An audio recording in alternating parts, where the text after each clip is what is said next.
Your morning, your voice, your journey. Good morning. Good morning, my neighbor. Welcome to the home of hard truths and bold insights, Radio Generation. Yes, indeed, this is Radio Generation. My name is Mungala Mbuvi. It's exactly 1 minute past 6 o'clock, and this is the 30th day of June 2025. It's the last day of the year.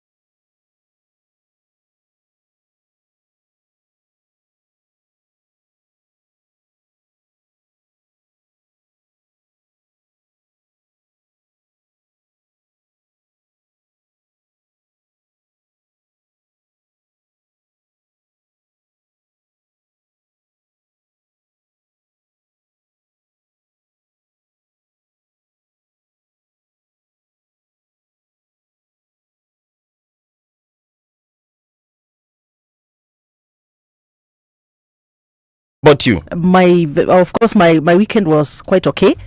I think I chilled. Like I told you, I needed to have my me time. I think I'm getting this vibe that you're probably lying to us. Why? Because every weekend you're just chilling.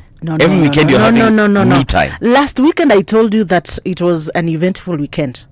Oh, I think I told you that, yes. Did you? Yes, but this weekend, as I told you, I had my me time with me, myself. Okay. Yeah. You yourself and I. Yeah, sometimes. Or rather, you yourself and you. Last week we talked about honest conversations, and sometimes you also need to have some honest conversations with yourself as a person. So I'm just so happy that as we are starting this new week, of course, we need to manifest our positivity in everything that we do this week. All right. So is the UN celebrating anything today?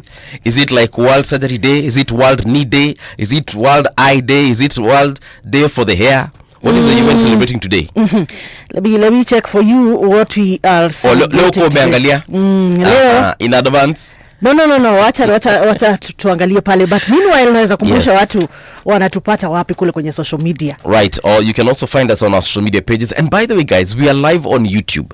So if you'd like to see, if you'd like to see us, you can see us on the website, and you can also see us on YouTube as well. So if you log on to YouTube, just search Radio Generation, tuko papo hapo, unatuona live and direct. And also you can find us across all social media places or other spaces. That is Radio Gen KE. Facebook, it's Radio Generation, and Instagram as well, it's Radio Gen KE. So get on there and see what you're going to see, because we are definitely there. We are live. You can also listen to us from wherever on rgk.co.ke. That's if you're in your car, you'd like to listen to us via your phone, via your tablet, via your computer, via anything. Whatever. And a lot happened over the weekend, by the way, and of course you can get all this news on our website. Yes. At Radio Gen KE. Ukienda kule unapata everything about what happened over the weekend, because weekend imekuwa na mambo mengi sana. And that is why we are here, in case you missed all of that. If you log on to our website, we're going to be reading this together, by the way. So rgk.co.ke is where you need to check, because we're going to be going story by story,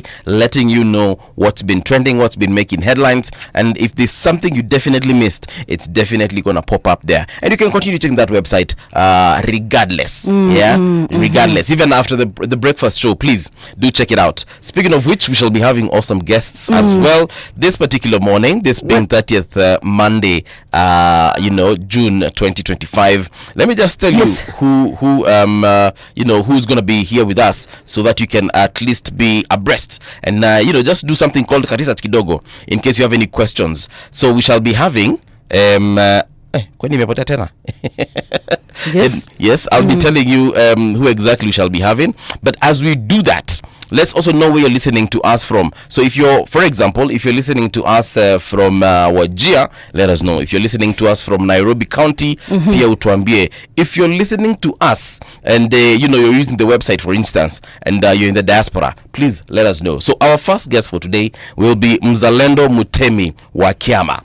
Yeah, he is a community organizer with Kongamano la Mapinduzi movement. Yes, and today we're going to be talking about echoes of colonial repression.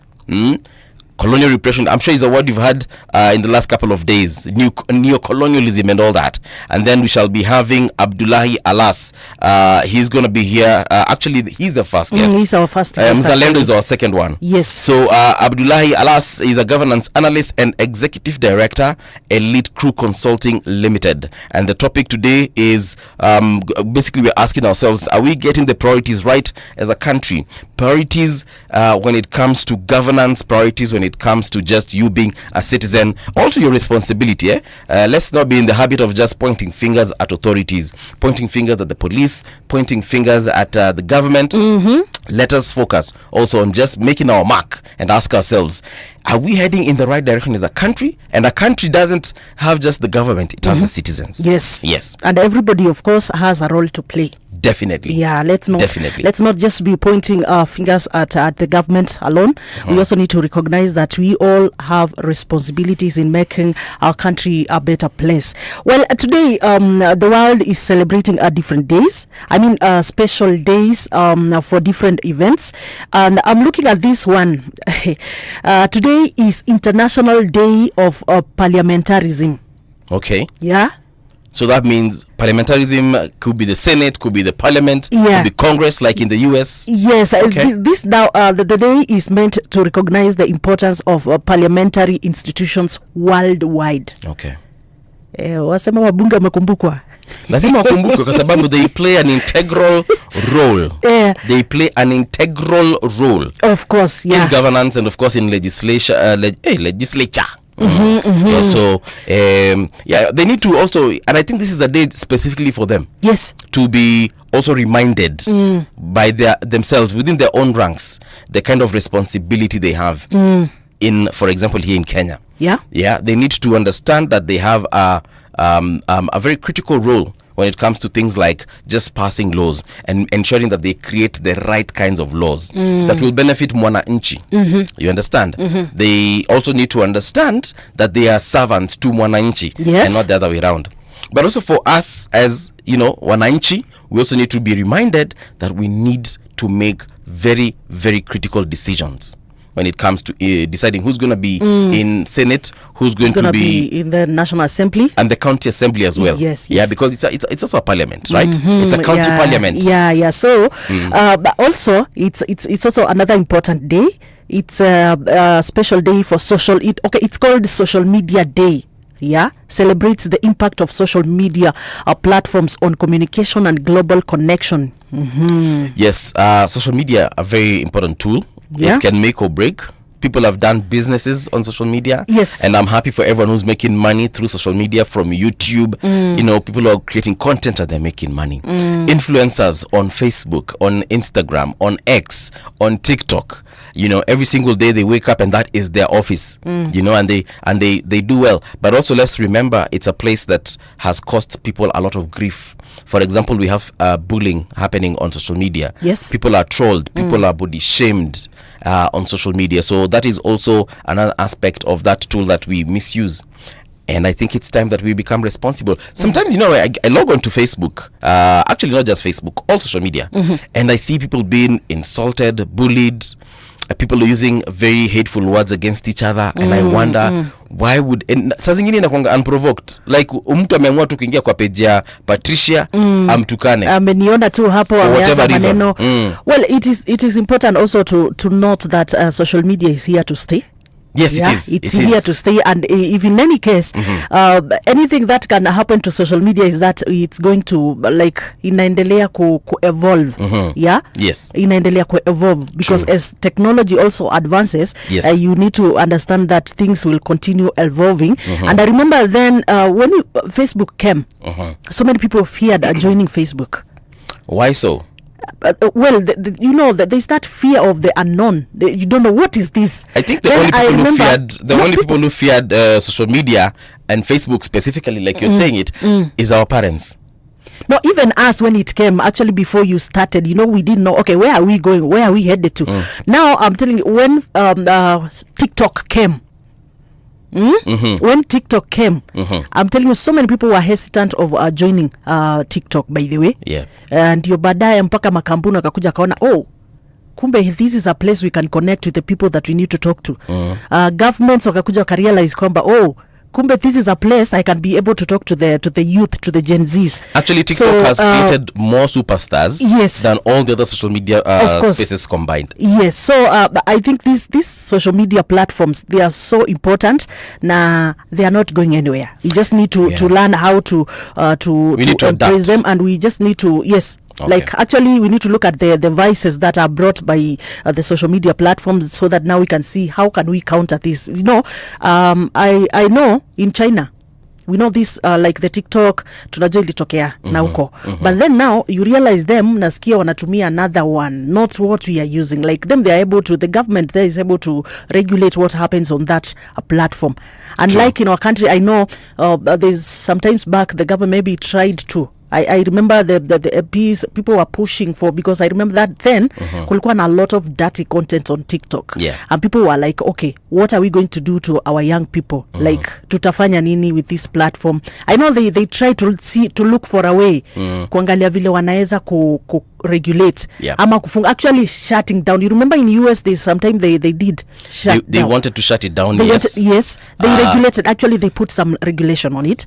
But now President Trump came back. When he was re-elected, he has been giving them what is it called, grace. But like last week he just extended another 90-day grace to TikTok, and that was from the initial 91 that he gave them when he was elected, or rather when he was sworn in. So what will happen again, I think, and I feel that he might give them another 90 days after this 90-day ishe, na ataendelea tu hivyo until kuwapatia grace ifike tu mali aseme so wamekuwa kibehave, let's just forget him, maneno ya kuwa ban ama ya kuwa control, they are good to go, which is fine, as long as, again, at the end of the day, it's the user who needs to be very careful. Of course, the creator needs to regulate. The creator also needs to regulate. Just internal regulation, yes. But then again, pia wewe just be responsible. Just to let Kenyans know, in case you didn't know, China has got its own internet. And China's internet is not the internet for the rest of the world. That is why it is super controlled. And the government has a lot of say about what happens within that space that we call the internet. And of course, the Chinese culture is different from the rest of the world. Even the way the things they eat, they're very weird. They're very interesting, and they're very just unique in their own way. So it is what it is. And we love them as they are, because at the end of the day, we interact with them, and we do a lot of business with them. Actually, China does business with every single nation on earth. Yes, a lot of things we are using made in China. Our phones, our computers, our clothes, our shoes, vitu nyingi sana zinatengenezwa. Well, I like it that people say China will give you what you are worth of. They will give you the value for your money. Yes. If you want something worth, if you want electronics, zile chip watakupatia. Yes. Ukitaka something worth it, watakupatia. Utapata. Yes. All right. So can we get in to the news now? And before we get into the news, by the way, today also is a special day for the Democratic Republic of the Congo. Okay. Because it was their Independence Day. Commemorates their liberation from the Belgium in 1960. 1960. Yes. Well, again, another country that we have discovered is also older than Kenya. Yeah. DRC Congo. But kidogo tu. Ni kama tuko ma age mates. By the way, I think ni kama this fight for freedom from this slavery. Yes. Ni kama tu, ilikuwa ni kama ni kitu inaendelea kila mahali. Yes. Ikitoka hapa, inaenda Kenya, inaenda Tanzania, inaenda. Yes. I think it is something, and and then unajua kukuwa na ile, hakukuwa hata na social media sana, kukuwa na that. I don't know how they used to. No, like today, it's easy even for people to gather. It's easy for people even to form groups like what we have been seeing. It is easy for people to communicate to a cause, unlike kitambo. Unajua kitambo mpaka uanze kupiga simu. You know that time it was easy to know because of radio. Yes. Oh yeah, then they used to treasure the radio. We had things like the BBC World Service at that time, which was very prevalent, and it was being listened in a lot of countries that had been colonized by the British monarchy, the British dynasty, if I may call it that.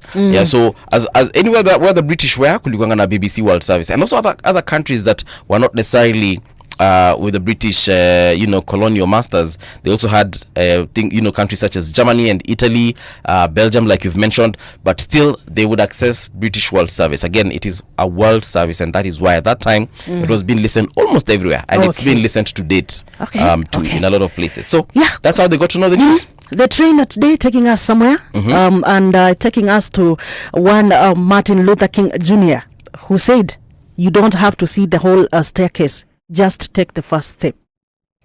Come again. Martin Luther King Jr. said, you don't have to see the whole staircase, just take the first step. Yeah, it's more or less like, just keep on moving. As long as you're not in the same place, keep on moving. Yeah, but I like it because si unataka kwenda juu. Where as long as unajua direction yako ni juu, anza safari. Si lazima uangalie uko juu kuna kaje. Wewe unajua unafaa kufika juu. Chapa step ya kwanza, utaona ya pili. Uchukue ya pili, utaona ya tatu. Before you know it, you're 100 steps up.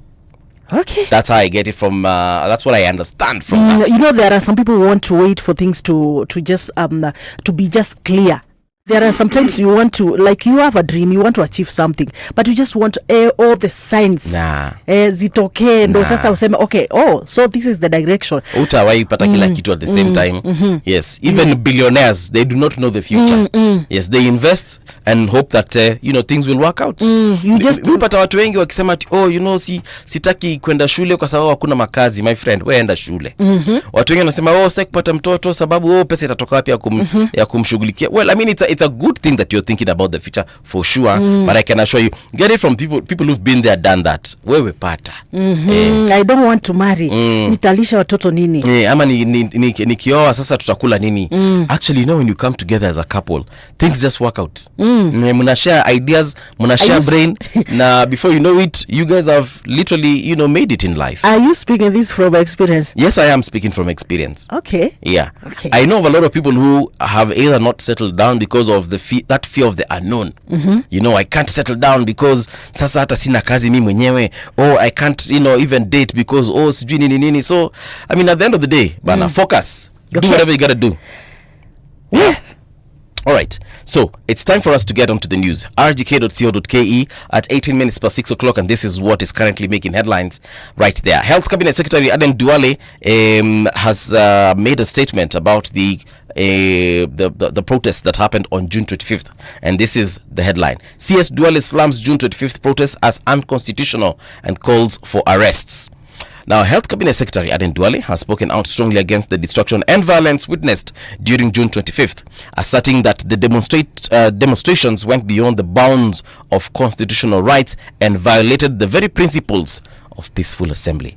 Now, in a pointed statement issued on Sunday, that is yesterday, via his official X account, Duale condemned the protests as a breach of both the spirit and letter of the constitution. His remarks echo growing concern among government officials who have accused Gen Z, opposition figures and civil society activists of using protests as a cover for lawlessness and looting. I want to stop there. And we have been having this conversation now for almost 2 weeks. Yes. About protests, about June 25th and pre and post June 25th. Yes. I was listening to an interview that former DP Gachagua did. And in that interview, what he said, because he was asked by the interviewer about his involvement in June 25th. And he denied vehemently. And he said, hata kwa hizo protests hakukuja. Na ni ukweli. Na akaulizwa mbona hukuja. Akasema, he referenced to June last year, where Gen Z waliambia leaders, unajua wale wazee, akina Raila, akina Kalonzo, but specifically ni Raila aliambiwa, wewe baba fanya nini? We got this. Yes. And he said, the Gen Z spoke and they said, they don't want any involvement from the political elite.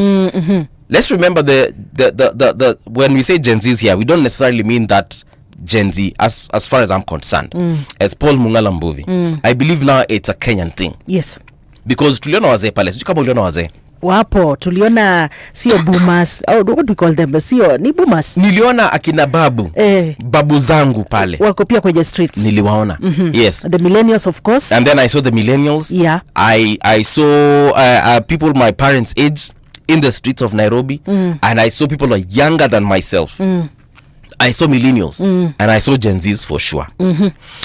So it's evident now it's no longer a Gen Z thing, and I think we need to gravitate away from that and admit that Kenyans in general are angry with their government.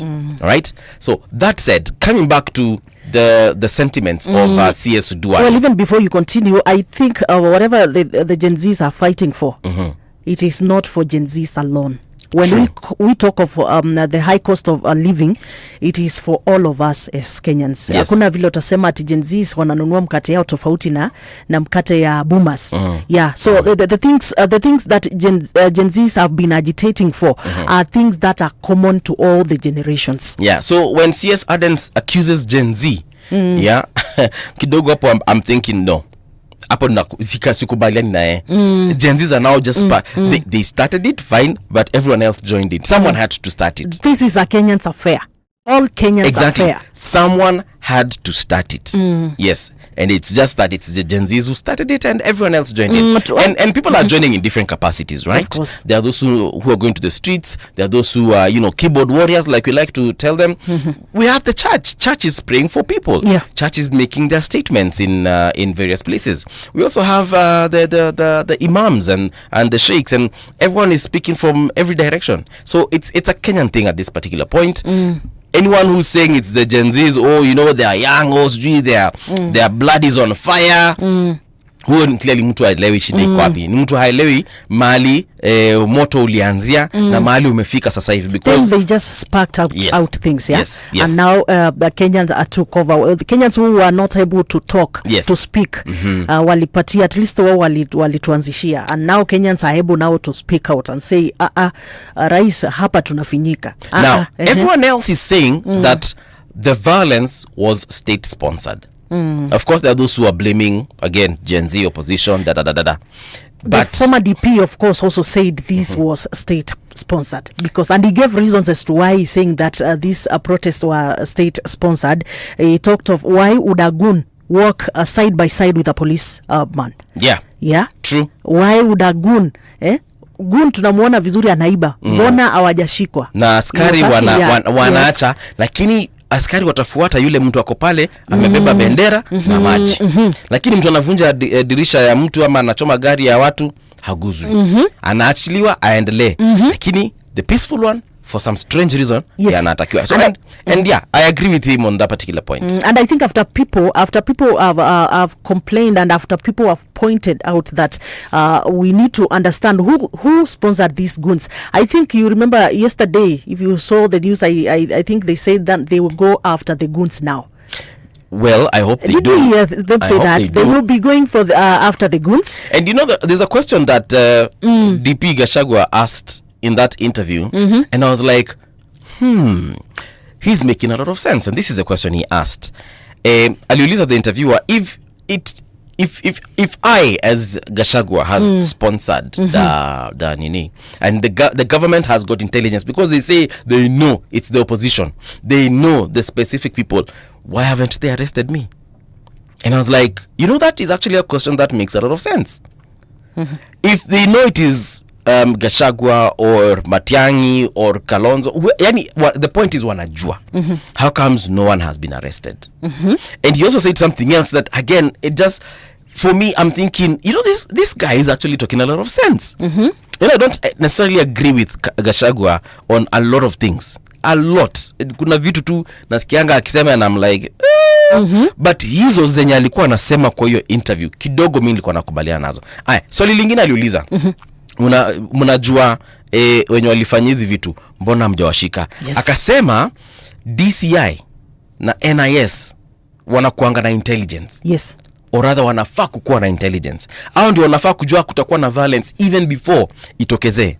Hata kama hawatajua ni nani atafanya violence, they have an idea that violence might erupt in Nairobi at a place called Karen. They know that a place called Kitusuru kunaweza kuwa na vita. Why? Because they have agents all over, people who gather evidence and they gather intelligence, and that is their work. Yeah. So coming back to the question that DP Gachagua asked, former DP Gachagua, he said that if the NIS had prior information, why were they not able to stop that violence before it happened? Number two, it's either they knew and they ignored it, or they had absolutely no idea and they need to be disbanded. And I was like, this is actually, this is the kind of, you remember we said we have honest conversations? Yes. These are the kind of honest conversations we need to have. Yeah. Now we have someone who's in charge of our intelligence service. Mimi swali langu kwake ni, kwa nini tulikuanga na violence na alikuwa anajua ama alikuanga completely clueless? Kama wanajua wenye walifanya hiyo violence, mbona hawa watu bado saizi ikiwa 6:26 Monday 30th June 2025, mbona hawa watu hawajakamatwa bado? There are so many questions and there are so many conversations that we need to hold around that. I've been asking myself after the quote that we did last week about, we said it's not about the silence after the chaos. It's all about now the honest conversation that we should be holding. And I've just been following several people being interviewed. I looked at Boniface Mwangi also being interviewed and asking us genuine questions, by the way. And those are conversations that we really need to talk about. And the government, I don't know whether the government is really ready for these conversations, because first of all, when was Mandamano? June 25th. No, I mean, what day of the week? Wednesday. When is today? Today is on Monday. And we had that kulikuwa na goons. We have not seen these goons being arrested. And that is just the one for June 25th. Yes. Remember we had another protest. Yes. Like a week before. Wakati watu walikuwa na wanaitisha justice for Ojwang. Yeah. And that is when also some of the people who were shot. Yes. Tunajua wengi wao hata bado wako katika mahospitali. We saw what the CS Murkomen said the other day about the shoot and kill. And then he came back and said, no, I did not say such. I didn't mean that. You people, you misquoted me. And then I'm like, okay, you came, you have talked. The government has really talked about the policemen who are injured and so forth, right? The policemen who are attacked by the protesters. You get, not even the protesters, the goons. Let me call them the goons who are in that crowd. And then now we have people in hospitals. We have not seen the government going to the hospitals. We have checking on these people. You go to Kenyatta, people are there. We have people in the morgue. Yes. We've not had a statement about that. And it's it's funny you've mentioned about people in hospitals. Yes. And yesterday the family of Boniface Karaoke came out and confirmed that Boniface is no more. In very many words, what they told us, they used a lot of medical speak. Oh, brain dead. But we know what the meaning of brain dead is. If your brain is dead, you're dead. Yeah, know the brain controls everything. Yes. So they said there's something the I think it was a sister or I don't know who the person was, but a family member, the lady who spoke, said that they have not heard from the government. They gave out a pay bill number. They said that their bill is currently at 3.something million. Inakaribia kufika 4 million. And they said that they have not received any assistance whatsoever from the government. Yet the person who put Boniface Karaoke in hospital is a government employee, a police officer. So the government has not said anything. And those are the kind of things that I'm just saying, we don't need rocket science to understand. We don't need to sit down dialogues. Do you have leaders come? That is a very straightforward situation. This person was shot by the police. We have evidence of that. Let's deal with this. Let's deal with this immediate issue as we approach the other issues. There's a family in pain. There's a family in mourning. There's a family that has had to say goodbye to their loved one. And they have been saying goodbye to their loved one for almost 2 weeks now. I think those are the kinds of honest conversations we are talking about. Anyway, getting back to CS Duale, he has said what he has said. And he has said that he would like to see these people being arrested and so on and so forth. As he calls for arrests, can we arrest genuine goons? Let's not tusianze kuwekelea vitu watu number one. Na please tusiabduct watu. Hiyo tu ndio mimi naweza sema. Watu washikwe hadharani na tuoneshwe mtu alishikwa ni nani. Actually, I would be happy if the police, the DCI, or whoever is going to arrest these so-called protesters or so-called people who caused the violence, the goons, if the police can just go with their own social media guy, you know, like the way Mulamo anatembeanga na mtu wa kamera, serikali pia itembea na mtu wa kamera. Unajua venye Kim Kardashian wanatembeanga na their own camera crew, serikali itembea na their own camera crew. They go and we see them arresting this person, we see them reading this person his or her rights. Wamwambia you are under arrest for causing violence on 25th June. Yes. You hereby have the right to remain silent. You have the right to have a lawyer and so on and so forth. Na wamweke pingu, tuoneshwe akiwekwa kwa gari, tuoneshwe akifikishwa police station, tuonyeshwe akiandika statement. Tuonyeshwe hiyo OB imeandikwa nini, because this is a matter of national interest, so that we can see that yes indeed legit people have been arrested. Then we see the court process. Mtu apelekwe kotini, evidence itolewe, kama ni picha, videos, whatever zitolewe, na zisemekane ndio huyu. Kama kuna mashahidi watakuja kuongea pale, wakuje waseme mimi nilikuwa pale Mbuvi akicause chaos na ndio tumemshika. You understand? Yes. So that we can have a clean process and a clean conversation. Me, that is what I would say. Otherwise, anything short of that, people disappearing in the middle of the night from their homes, then that one is going to cause problems. Let's do a little bit of traffic here, and then when we come back, of course, we shall be getting onto another story that is currently making headlines. Traffic. All right, so the first road we're going to be looking at, obviously, is the major one, which is Mombasa Road. If you're coming from Kitengela, by the way, this is what you're bound to encounter. I'm seeing almost a very green line coming from Kitengela right now, stretching onto Mombasa Road and going past onto Mlolongo, munapita munaenda mpaka sehemu za Cabanas, also looking clean right now. All the way into the Nairobi CBD, absolutely green. There is no red anywhere. The other road that you need to be focusing on, let me see, Outer Ring Road as well. Outer Ring amuna shida yote, no complaints coming from that particular area. Murang'a Road also looking very green at this particular point. That means you guys are moving. And last but not least from my end, Limuru Road, very clean stretch also, no complaints. But if there's something you think we should know, please, why don't you let us know on our social media pages? What are you seeing on your end, Patricia? Well, I'm seeing Jogoo Road, things are quite okay up to until Pale City Stadium. That is where there is a bit of a snarl up. Kidogo tu lakini si sana. And of course, as you pass through the Machakos Country Bus, that road is Lantis Road, yeah, right? Yes, it is. Yes, and I can see there pia kuna kidogo, but I think bado kwa sababu ni mapema, that is why the traffic is not that much. All the way to Ngong Road, kutoka Karen, mambo iko shwari kabisa. Sorry. Inasonga vyema. Yes, up to mpaka pale junction.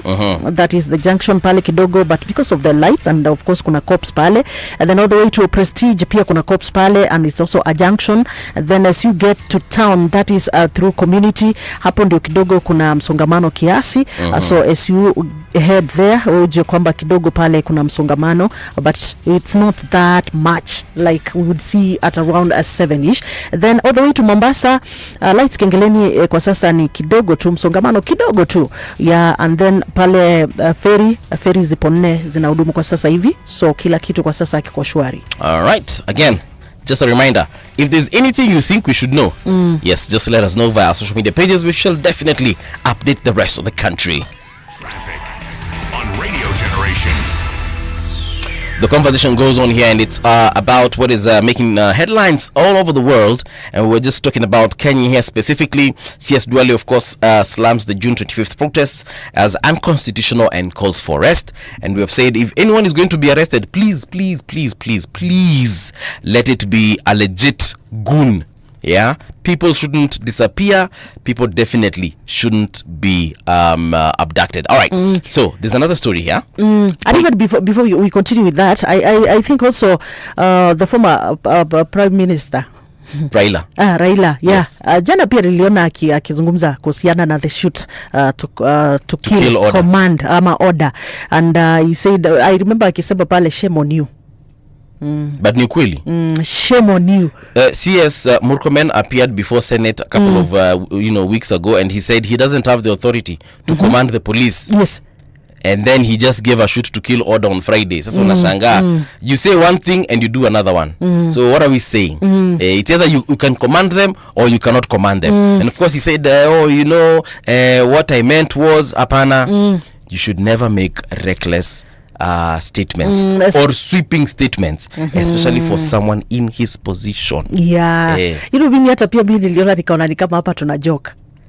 Never ever should you make such a statement, especially you being ingekuanga ni some random OCS somewhere, huyo kidogo na si tungemsamehe, lakini it's kind of understandable that kind of thing would be coming, lakini you are a CS. My goodness. Have you seen the titles on Kipchumba Murkomen? EBS. Yes. Majina za nguvu bana. You just can't say such things. And then you tell us the way you're a lawyer. How do you say such things coming from someone who understands the law, if indeed you understand it? Bwana. June 29th, that is yesterday, this is one of the trending stories. Police recovered a rifle stolen from the Dagoretti police post during the June 25th demos. Police officers from the Kabete police station have recovered an AK-47 rifle stolen from the Dagoretti police post during June 25th. According to a statement by the Directorate of Criminal Investigations, the breakthrough came after a tip-off about a suspicious individual carrying a bulging bag at Gravity Bar in Gahui. Responding swiftly, officers descended on the establishment and, aided by forensic leads, identified the suspect. The trail led officers to the suspect's residence in Njuki Kirigu area. So, a police rifle has been recovered. Good stuff. At least we don't have an illegal firearm somewhere there in the streets. It should be returned to the rightful owner, who is the police and the government. But maybe this is a plea also to people who want to cause chaos. Can you just avoid the police stations? Okay, avoid just the chaos 100%. Yeah. But please also to avoid tu kusumbana na makarao bure. Hiyo siku ya 25th hiyo demo niliona mtu amechukua ile shield ya police. You know that translucent one, transparent one. Why are you robbing the police? Kila mtu stick tu kwa kazi yake. Yeah, tulisema we should not provoke each other. Sometimes people are also humans. Yeah, they are human beings like you. And I think the challenge that we are having, the goons infiltrating in these protests. That True. Is now the problem where we are, because I don't think there is just a genuine protester. Mtu ametoka anaenda katika yale maandamano, yule wote ambao walikuwa wanaenda pale kuomboleza, wote walikuwa peaceful. But then unaona wanakuja wanaingilia wanaleta such things, ndio tunawaita sasa goons.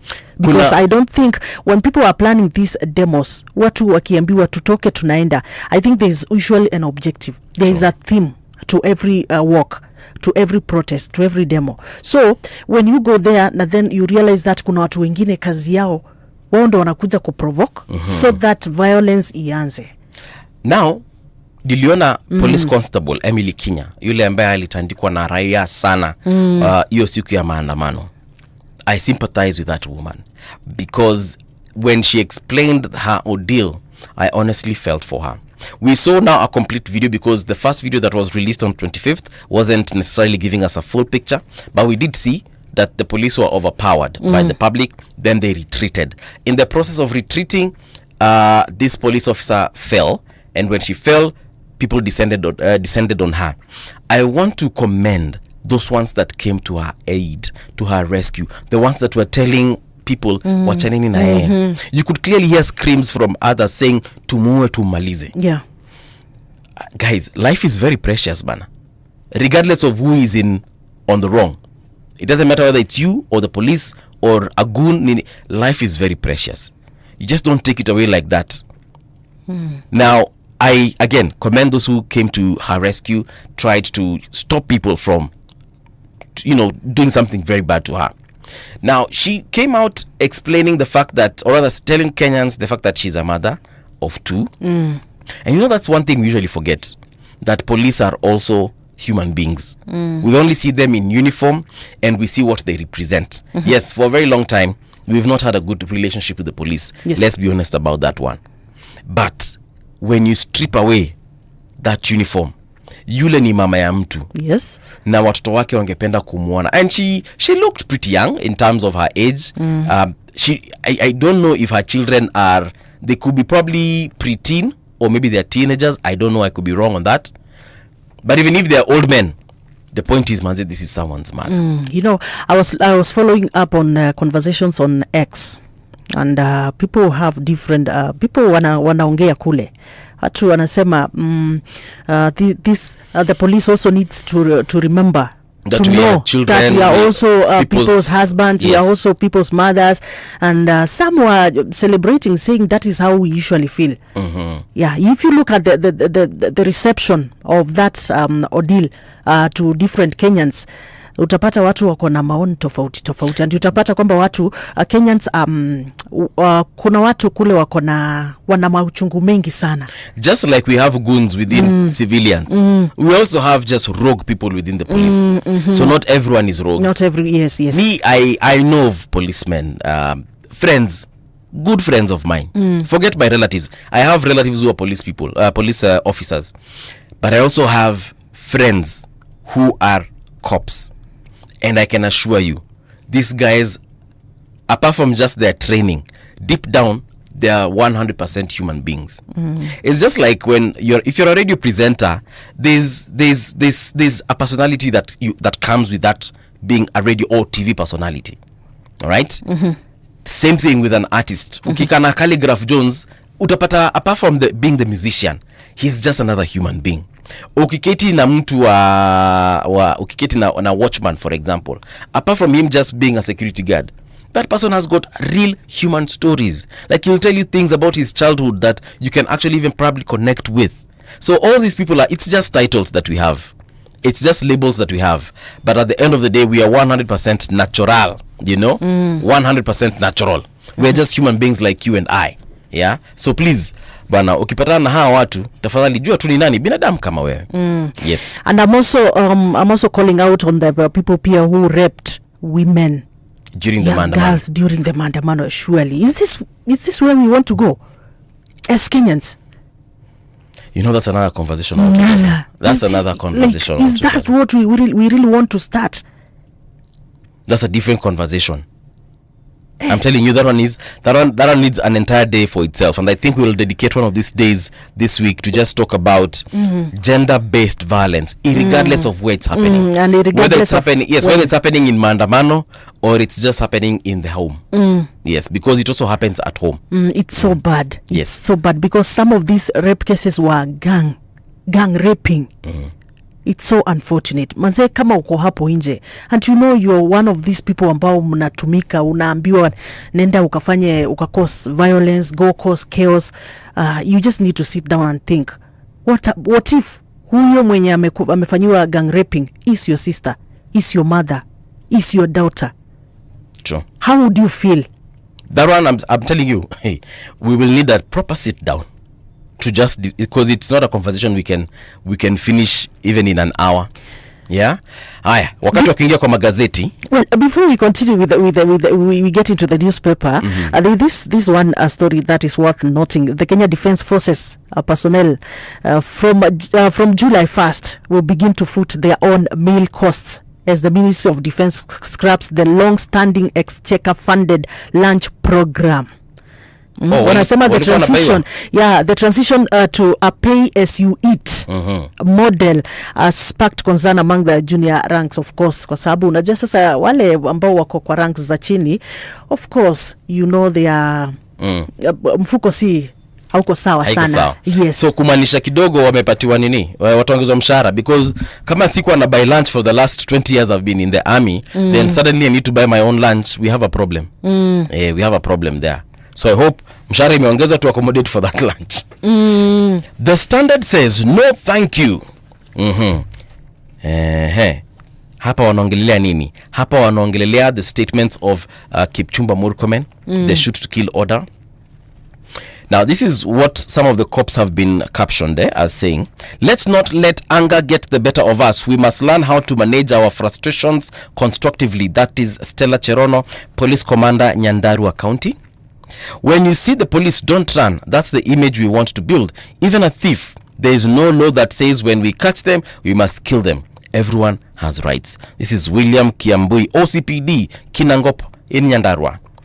And then Hiram Kimathi says, you are a liar. You have lied. You will not protect me.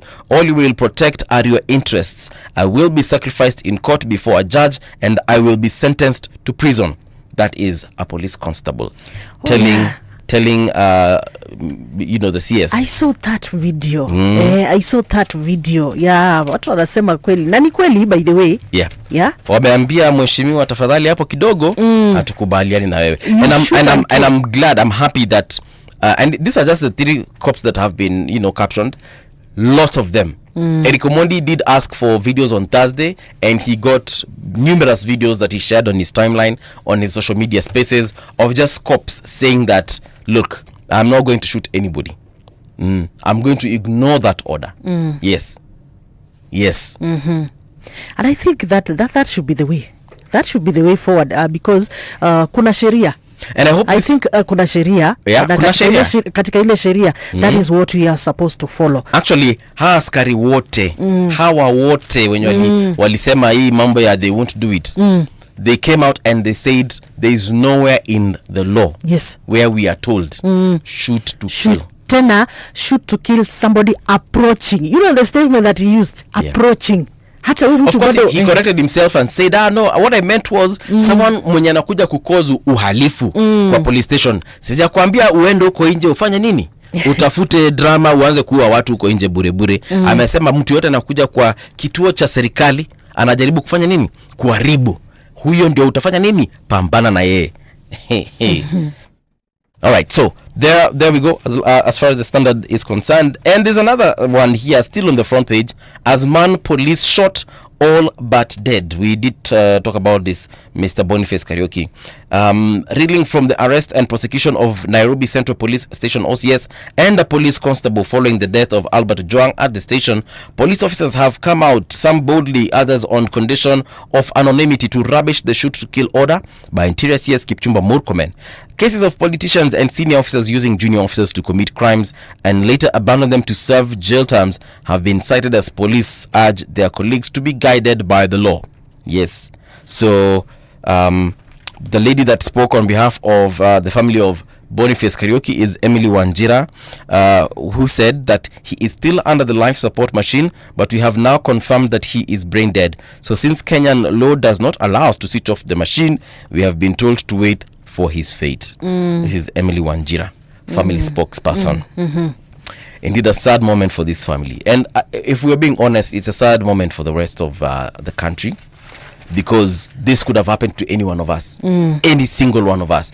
Let's not forget that there's a security guard in a mortuary somewhere who died at Stima Plaza when he was hit by a stray bullet. We don't know whether that bullet was aimed at him or it was like, we don't know what happened, but we know he was shot during maandamano and now he's dead. And many others, the 15 or so that were confirmed dead as of Friday. This is a problem for each and every one of us. Yes. So usiseme ati wewe huko kwa maandamano ati upatikani. My friend, kuna mtu alipatikana na bullet kwa nyumba yake. Yes, you remember Baby Pendo? Baby Pendo alipatikana na bullet kwa nyumba. Yes. Hakuwa ati anacheza huko nje, kwa nyumba yale alikuwa ametulia. Baby Pendo hakuwa kwa maandamano. There's also a young man also mwenye alipatikana na bullet kwa gym. Yes. Working out. Imagine. Yeah. Na ukiangalia katika ile picha ambayo iliko pale, ukiangalia pale ile risasi ilipita, you are like how? Yeah. Na imepita mpaka inakuja kumpata kwa shingo. Yeah, so it's so unfortunate. So it is a problem for us all as Kenyans. So ukiona kwa jirani kuna ungua, usiseme kwamba mimi si kwangu kuungua. Yeah. Ni kila mahali. Kutaungua, kunaweza ungua na kufike kwako. Page 2 of the same newspaper, that is Standard. How drug abuse threatens to fight how drug abuse threatens fight to end AIDS deaths and HIV infections. So data shows that at least 1 in every 6 Kenyans aged between 15 and 65 years abuses drugs. Men are disproportionately affected, with 1 in every 3 males actively using drugs. Page 3, Koinange's 2.4 billion property in Nairobi to be auctioned. This is according to the court. Pale chini tunaona health sector gets lion's share of 9.3 billion in Natembea budget. Hey, okay. So Trans Nzoia's health department will receive the largest share of the over 9.3 billion budget for this financial year. Now the county assembly approved a budget of 9.3 billion for the upcoming fiscal year, with the health department getting about 30% of that money. So that should be about 3 billion. That's what we want. Yeah, that's Health. what we want. Prioritize issues matters health, prioritize matters education, prioritize matters development. Speaking of education, Yes. Kuppet cancels strike push on pledge of talks. We were just saying that hizi groups za walimu, daktari, nini wanataka kustrike. So Kuppet wame cancel strike yao kidogo. The TSE has agreed to begin negotiations for a new collective bargaining agreement, a CBA, and Kuppet wants TSE to reduce the CBA cycle from 4 to 2 years. So instead of having talks every 4 years, now they want to have talks every 2 years. Rights groups condemn arrest of 3 activists. You can read that story on page 5. It's written by one Emmanuel Kipchumba. Blatant defiance, uniform scandal that is eroding police discipline. Yes, you can read that one on page 6. We have just spoken about this rather.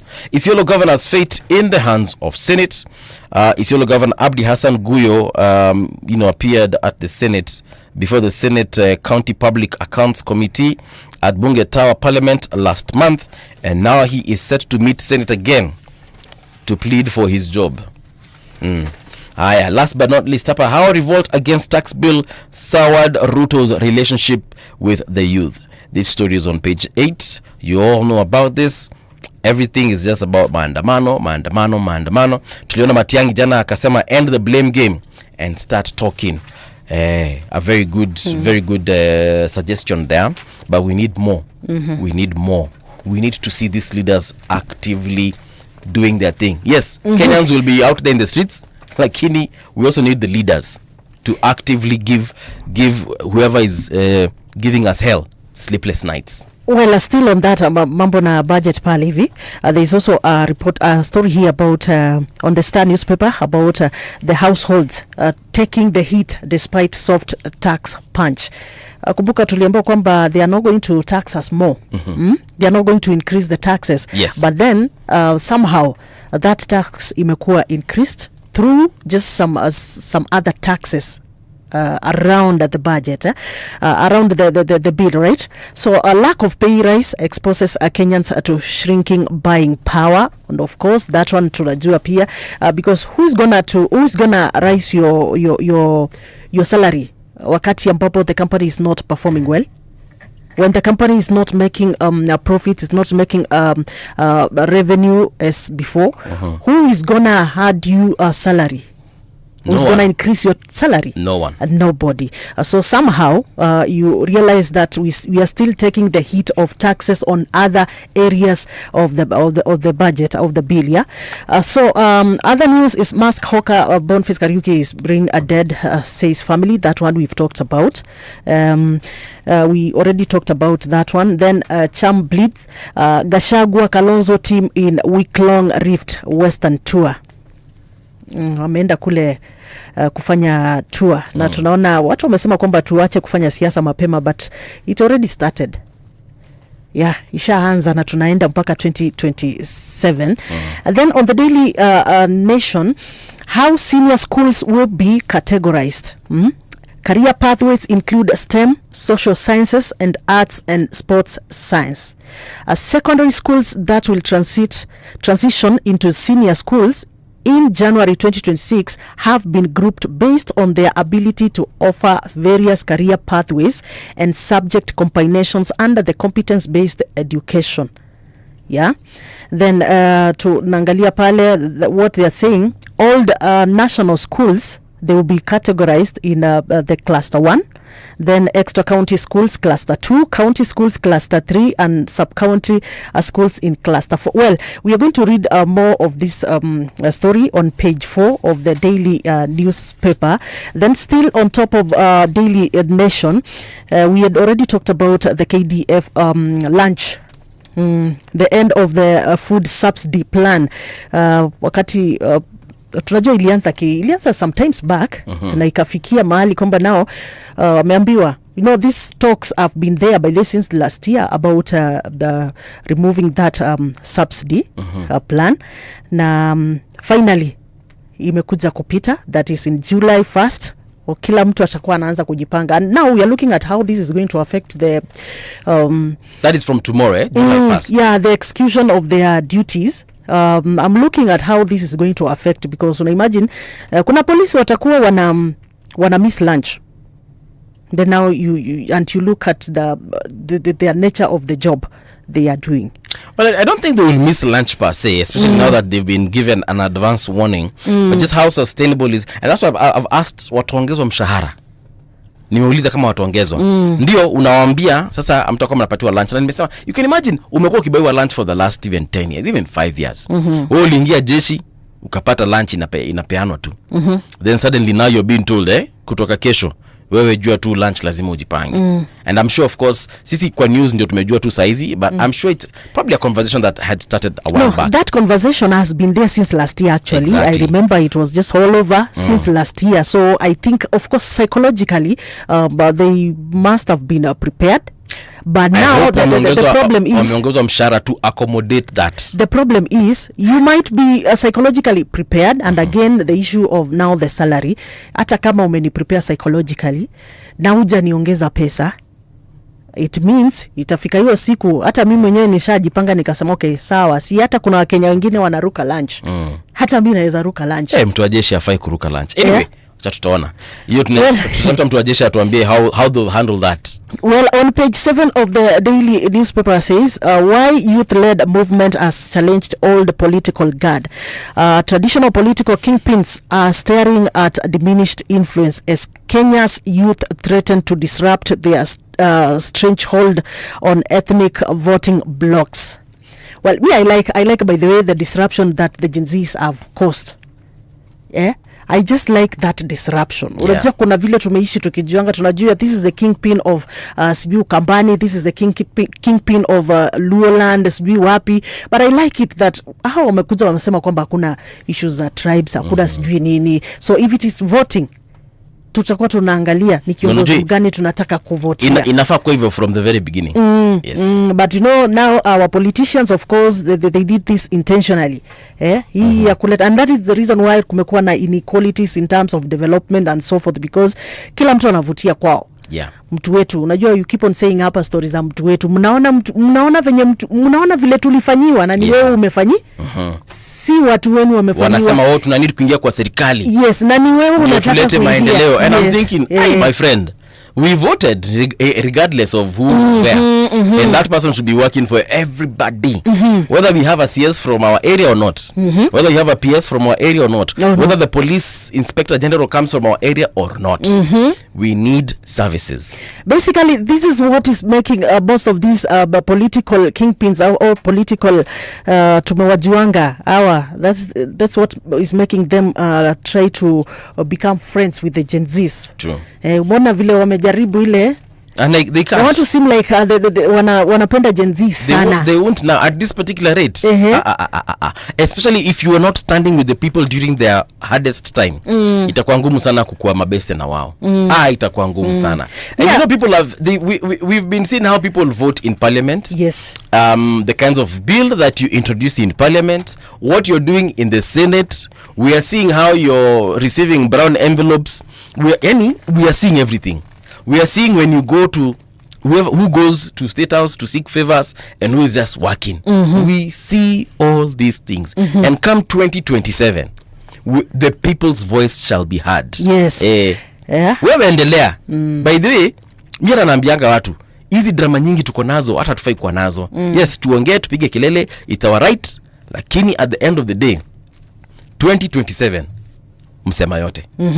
Everybody wants to be a darling to the Gen Zs. Well, we have come to the end of this particular hour. Do stand by. Like I told you, we shall be hosting our first guest, Abdullahi Alas. He's going to be here to talk about governance. So don't go too far. We'll be right back.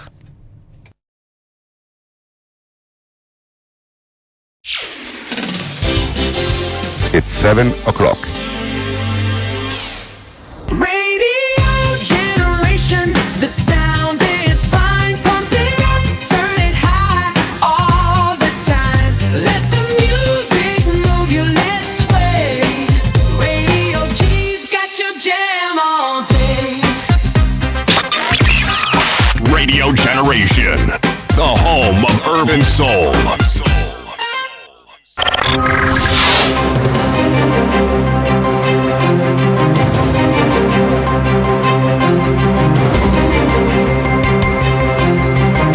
This is the Radio Generation News.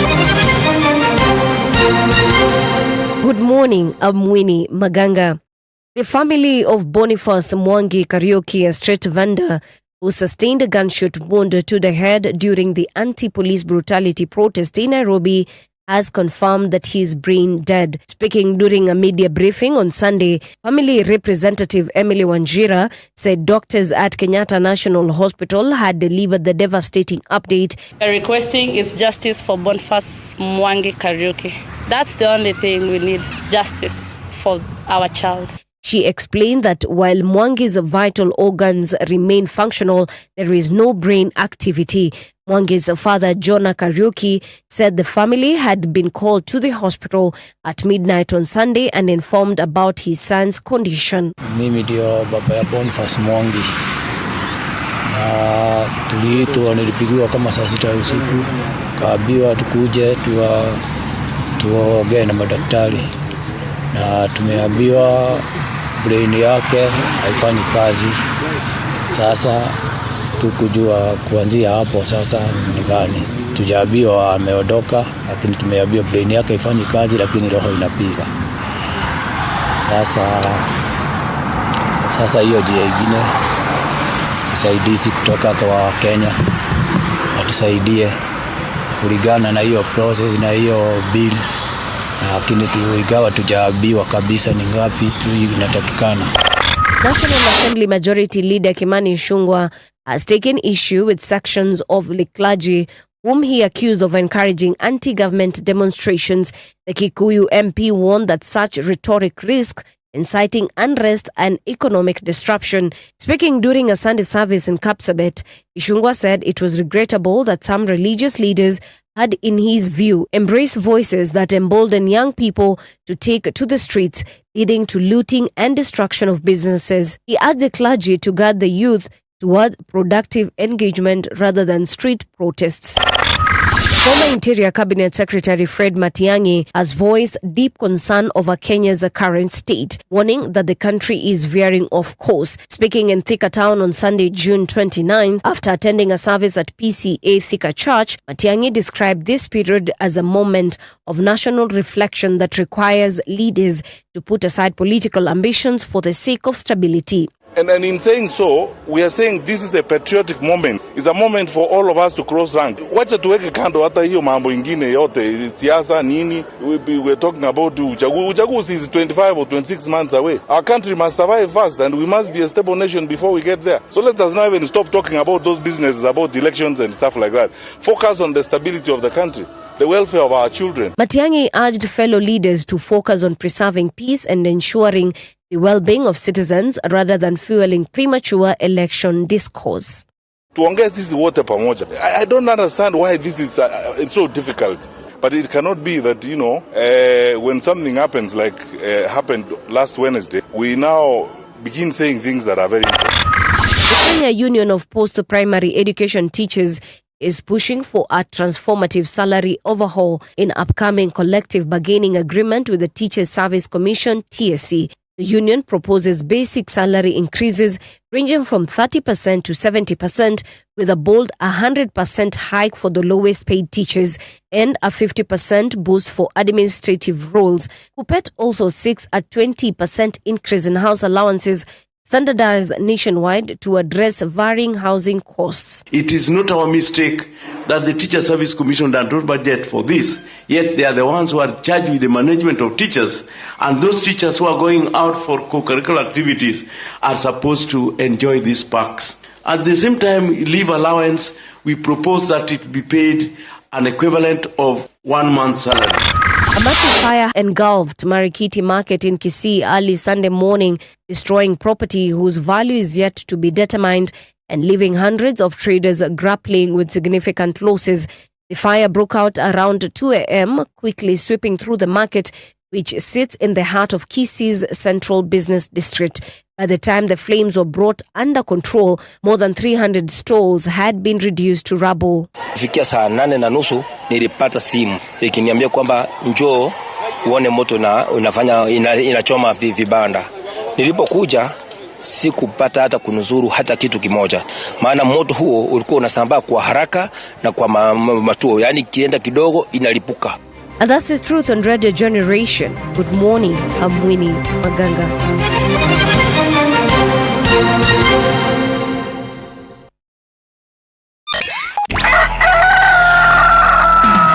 In the beginning, there was morning radio.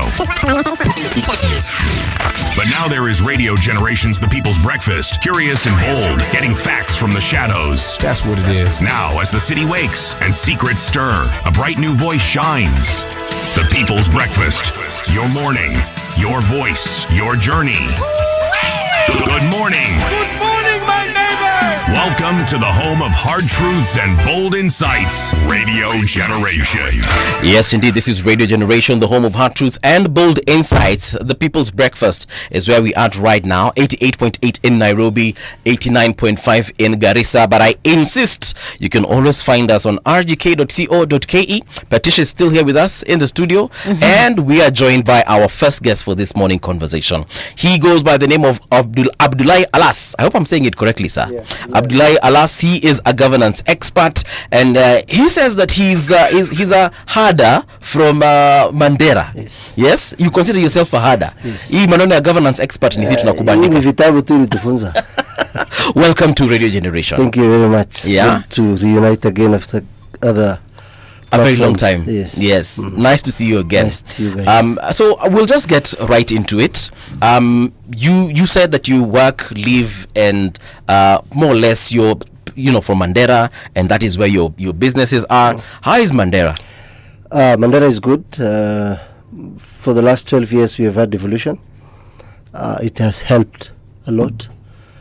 We have challenges, yes, but you will say that we are picking up. Remember when we started in 2012 or 2013, we were 50 years behind Kenya. What do you mean? Mandera was 50 years behind Kenya? Yes. But Mandera is Kenya? Yes. Right. Now what I mean is, in terms of development, we were under the national government. Okay. So the first budget we got was 9 billion. The first 50 years before devolution, we got 9 billion. 9 billion. The amount of money we got from 1963 to 2011 was 9 billion. Total. Not yearly. Not yearly. Not every election 50 cycle. years. For 50 years. We got 9 billion. Okay. The first year of devolution, we got 9 billion. How much again? 9 billion. 9 billion. Yes. First year of devolution. First year of devolution. Let me just take you back to the first 50 years before devolution. Yes. What development did that 9 billion do for 50 years? Well, they were paying salaries for security personnel and AIE holders for government. Maybe few teachers, few nurses, few this and that. But if you look at what they were doing then, there were no roads, as in good roads. Okay. We're not talking about Maram. There were not even Maram roads. Education was skewed and in terms of distribution between distance.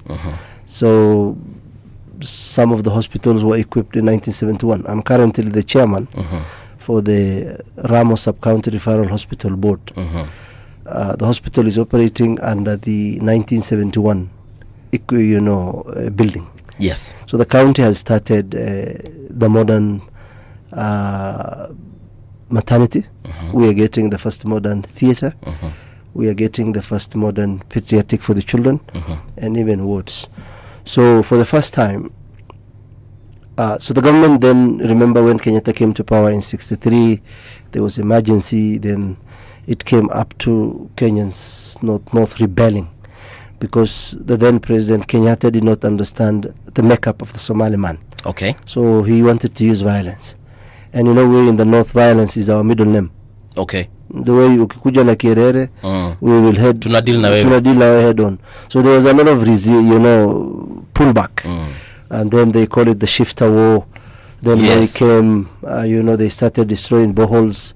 They started killing people. Remember? Hold on. Like, they specifically came to destroy these boreholes. Yes. And the wells. So that people yeah. don't get water and this. They started dumping uranium and wastes. You've just heard the other day members talking about in Desert Chalpi and these places. So literally, we were people with the wrong nose and the wrong hair who found themselves in Kenya. Let me just, again, a few steps back from your conversation. What exactly started the shifter war? You see, before independence, we had the 5 Somali regions. This is the Greater Somalia, which was the NFD, which was, Mandera, Wajir, Garissa, coming up to Isiolo, up to part of Samburu. So that was NFD then. It was under the British Protectorate. Okay. Then we had the Ethiopian Somalia, where the capital is Jigjiga. Then we had Somaliland. Then we had Djibouti. Then we had Mogadishu. Okay. That's why Somalia flag has the 5-star up to today. So after the Brits, and if you read Sir Charles Eliot of 1907, he was the governor then. Okay. So from that time, the Kenyan government and the British decided that they will annex NFD to Kenya. So there was a vote. And if you go to the archive, you'll see that the guys who were there then voted 80-something% voted unanimously to join Somalia. Okay. So the government never wanted to. How do you let all these regions go? So today we are saying that that area from Isiolo going all the way up until Mandera, that right now, today, if that vote had it will be part of Somalia. Right now, it will be part of Somalia. Okay. So Kenyatta and the government and the Brits agreed, and then in 1962, when our cousins from Wajir, Absirat Ghalifu, who was one of the first vibrant members, was in Lancaster, and that's why he even refused to get the GSU camps in northern Kenya. That's why you don't have GSU camps in northern Kenya. Okay. As in that time. So from that now, we became peoples whose identity look like different from other Kenyans, but whose land and physically became part of this country. Okay. So the government did not understand the people. That's what's happening even today. So they started fighting people. Remember Wagala massacre in 1984? There was a PS who died recently who was then. So that continued with a lot of impunity. Yeah. Then Moi came, things changed a little bit. Then from there now, we started going to school. You see? Yes. So the people became more enlightened, more traveled, more exposed, both either to books or the country. So the region became a bit vibrant. Okay. So the nature of the Somali man is a risk taker. So when we now got some stability, and the government pulled back and stopped killing, stopped, detentions or abductions, now people started moving to Nairobi. Then the Somali war happened in 92. Then many other Somalis from Somalia joined. We got other Somalis from Somaliland, Djibouti, all coming to business. So most of the Somalis now started coalescing against each other. We have a lot of trust. We don't have trust issues within Somalis. We don't trust a lot of papers. Okay. So started joining businesses. People started now, because we speak the same language. Yes. So with all difference of our countries, we are still Somalis. Yes. So that now help them now pool resources. People from Somalia came with money because some of these guys were rich, others worked for government, others were, diplomats. Yeah. That continued, and now devolution came in Mandera. When devolution came today, we have 5,000 people working for Mandera County government. 5,000 as of to date. Out of today, yes. Then we have close to 56 doctors. We have close to 18 specialists. We have. When you say specialists in what? In medicine? Yeah, surgeons, pediatrics, cardiologists, oncologists, and then we've also sent our own doctors to go and train to come back home. You know, orthopedic, this, that. Right. So, will I say the dream of devolution was to do what they did? Partly not. Okay. Because the essence of devolution in the country was to help the common man. That was the essence of devolution. True. Meaning, there was a lot of, I heard how when I was coming, Right. the issue of iniquity. I'm writing a book. It's called The Iniquity of Opportunities. How power created two sets of Kenyans. All right. Now, I also heard you guys discussing the kingpin. Right. The tribal See, kings. this is an elite-created narrative. It is not true that all Kikuyus are rich. Yeah, there are places that is hosting 10 billionaires in Murang'a, and some places have no water. If you In the same Murang'a? In the same Murang'a, the same ward. All right. You go to Kiamba ward in Kiambu. People are struggling with, alcohol and Substance addiction, substance abuse. You go to parts of Nyanza. We are relatively better than some people in Nyanza. Okay. Because we have chemo. One chemo is 80,000, 100,000. Really? Yes, 150,000. You see, so wealth is not measured in terms of money. It's measured in terms of asset, in terms of other ownerships. Right. So now we are better. But I always tell them, and even the current governor who is my friend, I tell them, people who cannot produce their own food are slaves to the market. Okay. Let us invest in agriculture. Is Mandera producing food? Subsistent. Not to an industrial scale. You see, for you to invest in agriculture, from my experience and research, we have three sets of people in Kenya. Right. We have those who are schooled. I call them the schooled idiots. Then they are educated fools. Okay. Then we have learned fellas. When you're learned, you use the school and the education to get knowledge. Okay. Knowledge gives you the ability to do actions in doing things. You become an action man and a doer man. That's what our president is not. You need to be, knowledge must translate to actions. Right. That's why a surgeon operates a person. Okay. That's why a brain surgeon does his stuff. Okay. That's why an orthopedic does his work. That's we journalists do this. Yes. Whatever we learned in school was preparing for us to make critical thinking and the art of strategic thinking in what we do daily.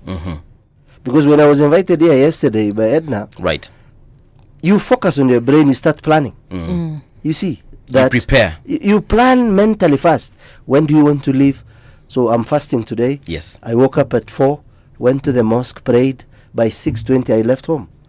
What happens if I have left 7 in Isli? I will have been late. For sure. For the show. For sure. So the problem we have is the people who you call educated. You'll see, if you look at Twitter, senior councils are insulting each other, bragging about education. Right. Using a lot of vocabularies. Yes. Education is supposed to make you humble. I mean, you're educated, you are the top notch, you have masters. Yeah. You see, you have a PhD, yes. Right. Like the You're supposed to be intelligent. The president claims to be a PhD holder. I've never read anything he wrote. Okay. We'll get to that. Yes. But I want to go back to that question about devolution. And you told us for 50 years, Mandera got, was it Mandera or just the North? Mandera specifically, okay. 9 billion. 9 billion. Yeah, the first year of devolution, 9 billion. Today we are 13 billion. Yeah. So what now is different? Like, do you have more hospitals? Do you have more schools? Do you have, like, what has changed now? We have 7 referral hospitals, level 4. 7. Okay. Referral hospitals. In one county? In one county. Kindly just mention one. Mandera Referral Hospital. Ramo Referral Hospital, which is Ramo Sub-County. Okay. Banisa, Takaba, Lafey, Elwak, and Kutulo. Nice. Those are 7. So all this can be found in Mandera County. And they're well equipped they But, have you know, equipping a hospital good is staffing. expensive. So Yes. devolution cannot just pick one time. First of all, paying a medical doctor alone is expensive. True. Because they start from 190 or 200. So we have, like in my hospital. Is that what they earn? Yeah. From in Mandera County, Yes. or just like Kenya. In the whole country for interns, and then the first medical doctor, you will start with 190 around there. So nikienda Kenyatta leo ule daktari naonanga hapa kinihudumia nijue mtu at the very least. Yes, there is a 190. guy earning 600. A specialist or just a medical? No, he's a medical doctor who General worked practitioner. who worked for 25 years. Good for him. Because I heard you also discussing promotions and scale and this. Yes. You see, people leave organizations 35% because of stagnant job offers. Right. Those who do internal promotions and internal competence building survive 41% longer than other people. All right. Back to Mandera. So now these hospitals, they They all equipped? do CS, cesarean section. Yeah. Mandera Ramos Sub-County Hospital has 4 medical doctors and the in charge, the med sup, who is also a medical doctor. So that makes them 5. That happened after devolution. All right. We have nurses. We are trying to build now the capacity of the staff, hire more. We are now opening ENT. We are buying equipment. We have just passed the budget for them. So doing a lot of things. So what has achieved in devolution is the dreams of people who drafted the constitution. I always carry when I'm going for show with it. Yeah. Because You have a copy of I the... have the constitution always with me. Good. And if you read it, the people who drafted it came from across Kenya. I think there were only 2 Kikuyus. The rest were one per region. Kambas, Luos, this. Look at the document they gave us. The secretary to them was Ikuro Okot. Okay. From Kapedo. Right. So when Kenyan brain is put into use collectively, we get something very wonderful. But when you give people speaking, like if you even make the president a Somali, and the government becomes 80% of the cabinet, or out of the 22, 8 are Somalis. Right. 7 are A and B. You are killing the innovation and the brain in the country. You are. Competence and being wise is a choice you make. You have to read, you have to write, you have to listen, you have to research, you have to observe. All right. And then try to make sense of all that. So Mandera today is better, way better. Education wise? School is free. The current governor has promised to give them education free. I took them to court because I did not agree with the procedures and the processes. What was the problem with My problem with them was, one, there were no regulations then, there were no guidelines then. They were paying flat blanket for everyone. I said, why do you pay for politicians and rich people? Devolution is meant for the poor people and the destitute and downtrodden. This was a problem specifically with Mandera? No, it's not a problem. It was only a decision the governor made. That they are going. I think we are the second or the only county where 23,000 students are going to school for free. Wow. They only pay about 2,000-3,000 extra. Okay. Because corruption is always there in the country. So we have built our own roads. Mandera is easily accessible by road now. Network across Mandera. Mandera is a very big county. So we have done pretty well. Okay. But we will have done more if we had a leader who has an eagle eye for development. Did you know that 23,000 students are currently having free education in Mandera?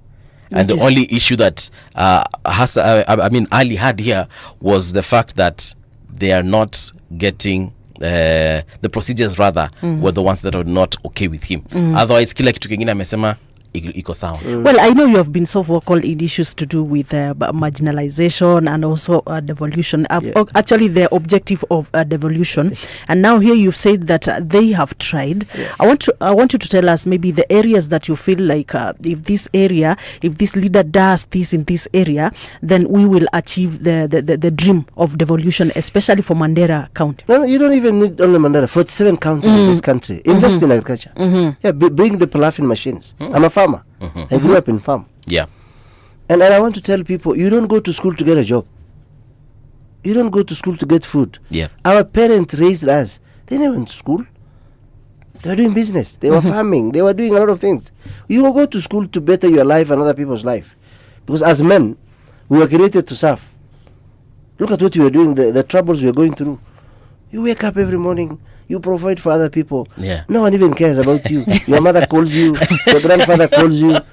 That's the essence of being a man. True. Now, what they need to do is what Ibrahim Traore of Burkina Faso is doing. Right. Buy machines and do agriculture in an industrial scale. Look at the land between Wajir and Garissa. Only. Do you know that land alone can feed the whole of this country? Because if you put processes in place, I don't always look at the end product. I look at the process. And that's what the current regime is getting wrong. Majority of Kenyans are divided between farming and pastoralism. Okay. Those who have, I think graduates are about 3 million in this country. There are not a lot of graduates. People with PhD are less than 100,000. I think 20, 30,000. Okay. We have 18,000 lawyers, around 17,000 doctors. Kenya is pretty not that well off in terms of everyone Education. going to school. People are between dropouts in class 2, class 3, class 4, up to form 4, then up to college, technical, this, that. Okay. What they need to do is, for you to operate a tractor, you don't need to go to school. True. It's a technical thing. Right. Gia ni hivi, hapa ni kustart, Steering ndio hii. steering ndio hii, hii ni kubeba mchanga, hii ni kumwaga. Kanyanga mafuta, kanyanga brake. So a class 8 can do that. Then assembling doesn't require a lot of sophistications. You need a technical skill. Meaning, we can do, I've watched China and some countries, they are tractors using diesel, operated by one person. So 2 people are planting like 10 acres in a day. Why? One person is seated there, putting the plugs for the mahindi. And the other one is just, you see. The so driver. if we buy tractors, because the most expensive thing in farm is the cultivation. So if you buy one tractor for cultivation and one for farming in terms of creating canals, this, that, for every ward, we have 1,450 wards in the country. So if you only buy 2 of that for every ward, and then we provide them with seeds, and then we teach them contemporary farming, modern farming, smart farming, and then we introduce home gardening in this country. Once we become food sufficient and we go to school and get education and knowledge, we become innovative. There's this issue where people always complain that, oh, if we mechanize, if we buy these machines, then we are denying watu hizo makazi, because there's someone who could have gone to that shamba and planted, or a couple of people, I don't know, maybe 150 whatever per farm.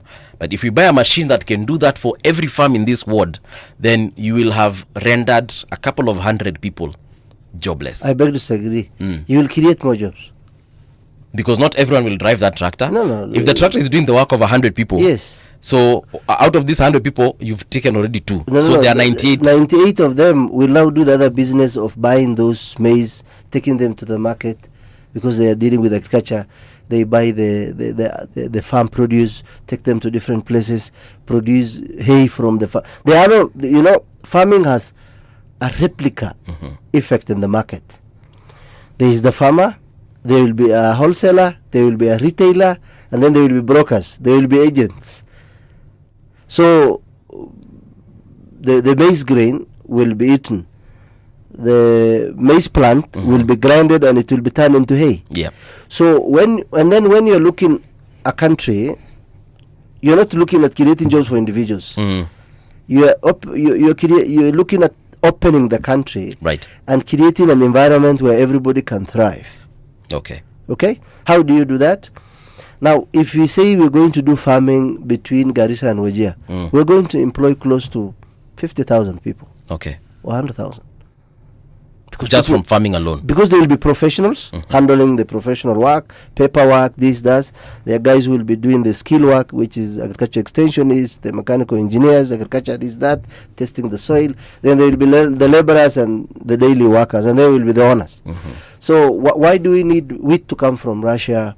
Why do we need maize to be this, that?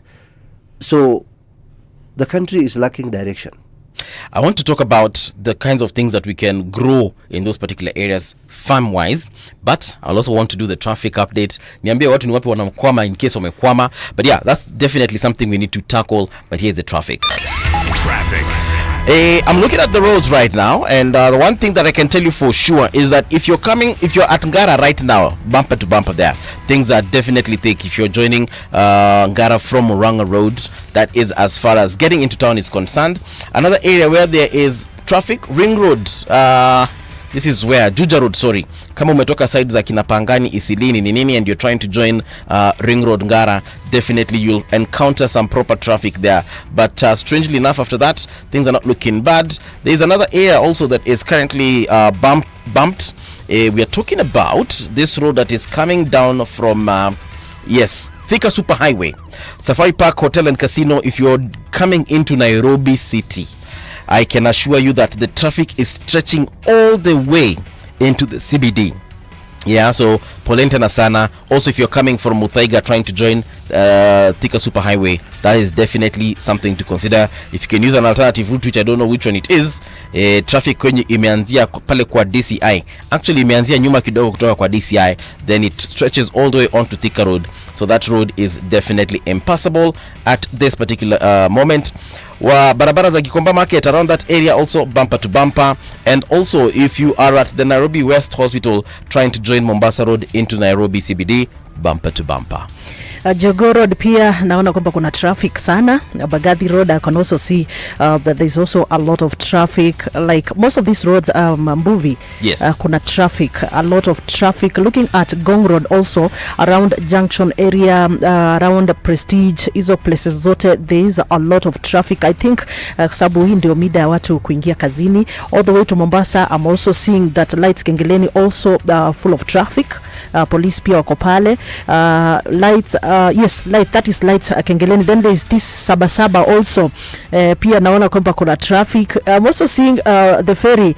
Watu wamekuwa ni wengi sana pale pale katika kivukio cha ferry ambapo kuna 4 ferries that are operating now. All right. Anything on the road you think we should know, please, you can find us on our social media pages. Let's get Nairobi moving. Traffic on Radio Generation. All right. So in studio we are with Abdullahi Alas. He is a governance expert all the way from Mandera.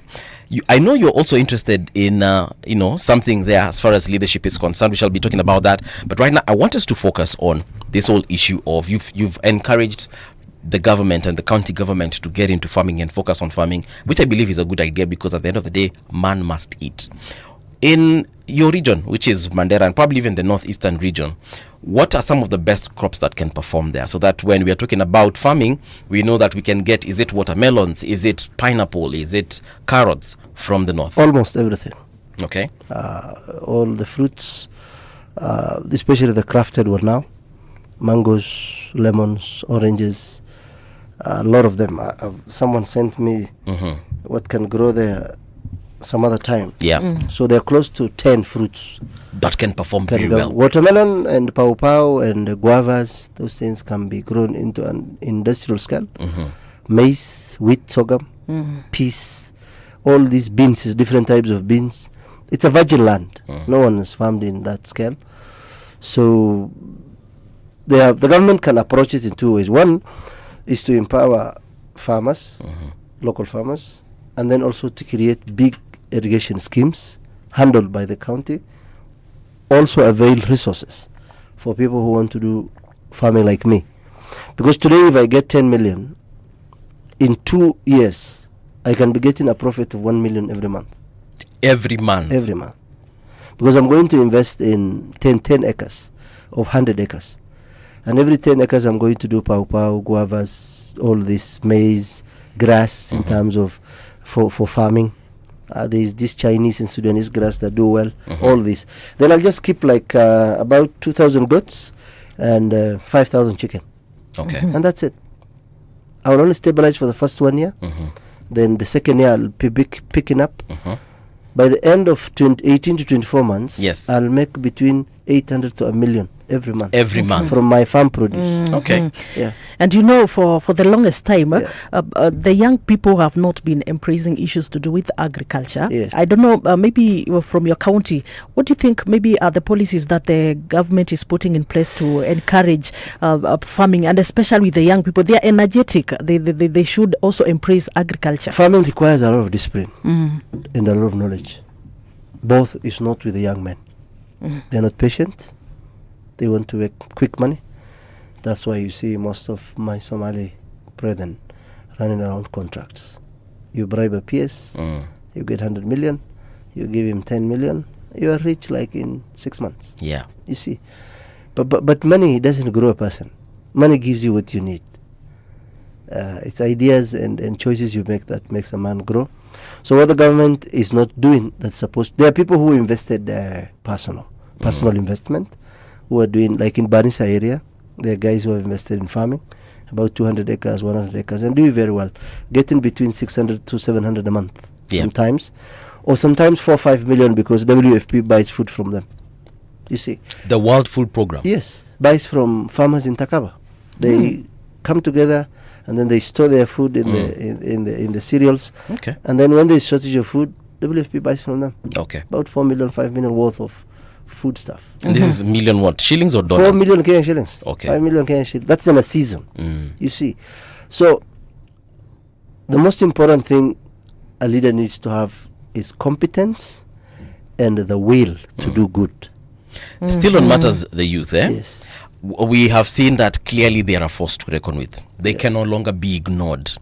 What do you think, for example, in the north, specifically now Mandera, how are we engaging the youth to ensure that, number one, they are productive and they remain productive? We've seen other counties like Nairobi where they say, the youth will be given, for example, the streets of Nairobi to just create their content, be creative as they want. I mean, there are other ways that we can engage the youth better than that one. But in your county, what is happening that is similar or different? Well, you see, you look at youth in Kenya from the bulge of when Kibaki was the president, 80% of Kenyans are below 45. Ruto age mates and above, right, 50 and above, are 6%. If you look at the data from Kenya Bureau of Statistics, meaning we are a very youthful country. What is the best thing that has happened to this world? Is to have human beings. The Japanese have invested in their people. I lived partly in Holland and Norway. Okay. Those countries invested in people. The best thing to invest is not roads. It's the people that are going to make the roads. 60 years after independence, have you seen how big Chinese are? Their body? Yes. Yeah. And there's the ones building our expressways. So are you saying they're not as muscular as us? Yes, we are not. They are not. So what you need, the best part to build in a human mind is the brain, not the muscles. The brain works very wonderful. That's why we have AI. Where AI is a product of a human brain. So what the youth are facing, like in other countries, is underemployment and unemployment. If you look at it, it's about 46%. So I don't think they are engaged much. Maybe workshops here and there, maybe few incentives here and there. But those incentives, if you have been reading articles by Bitamin Demo, they will not succeed because there are a lot of people who are doing debt capital. Someone is building a house of 20 million in Mandera. My brother, you don't get anything from that house for the next 100 years. Okay. Because 70% of the people are below average. They're surviving on $2 or $1 a day. Because an average person in Mandera gets between 400 and 700 a day. Okay. So that is now budgeted for githeri, maragwe, rice, this, sugar. So unanunua tu leo, unaweka kwa moto. Unanunua kesho. So there is a policy that needed in the country. Mandera is not secluded alone. Mandera is part of Kenya. Yes. So the policy of the national government, where the budget is 85% here, and the 15% that they are not getting the allocations. The problem is corruption in the national government and corruption in the counties. So most of the policies are skewed. The people who are trying to drive them don't have the competence of the same. Yes. That's why it is only a surgeon who does the operation. That's why the guy who's doing orthopedic has studied orthopedic after 7 years in school for another 3 years. That's why a gynecologist look at the issues of the uterus. Yeah. So we need specialty in government. You need competence in government. Because like when I'm looking at policy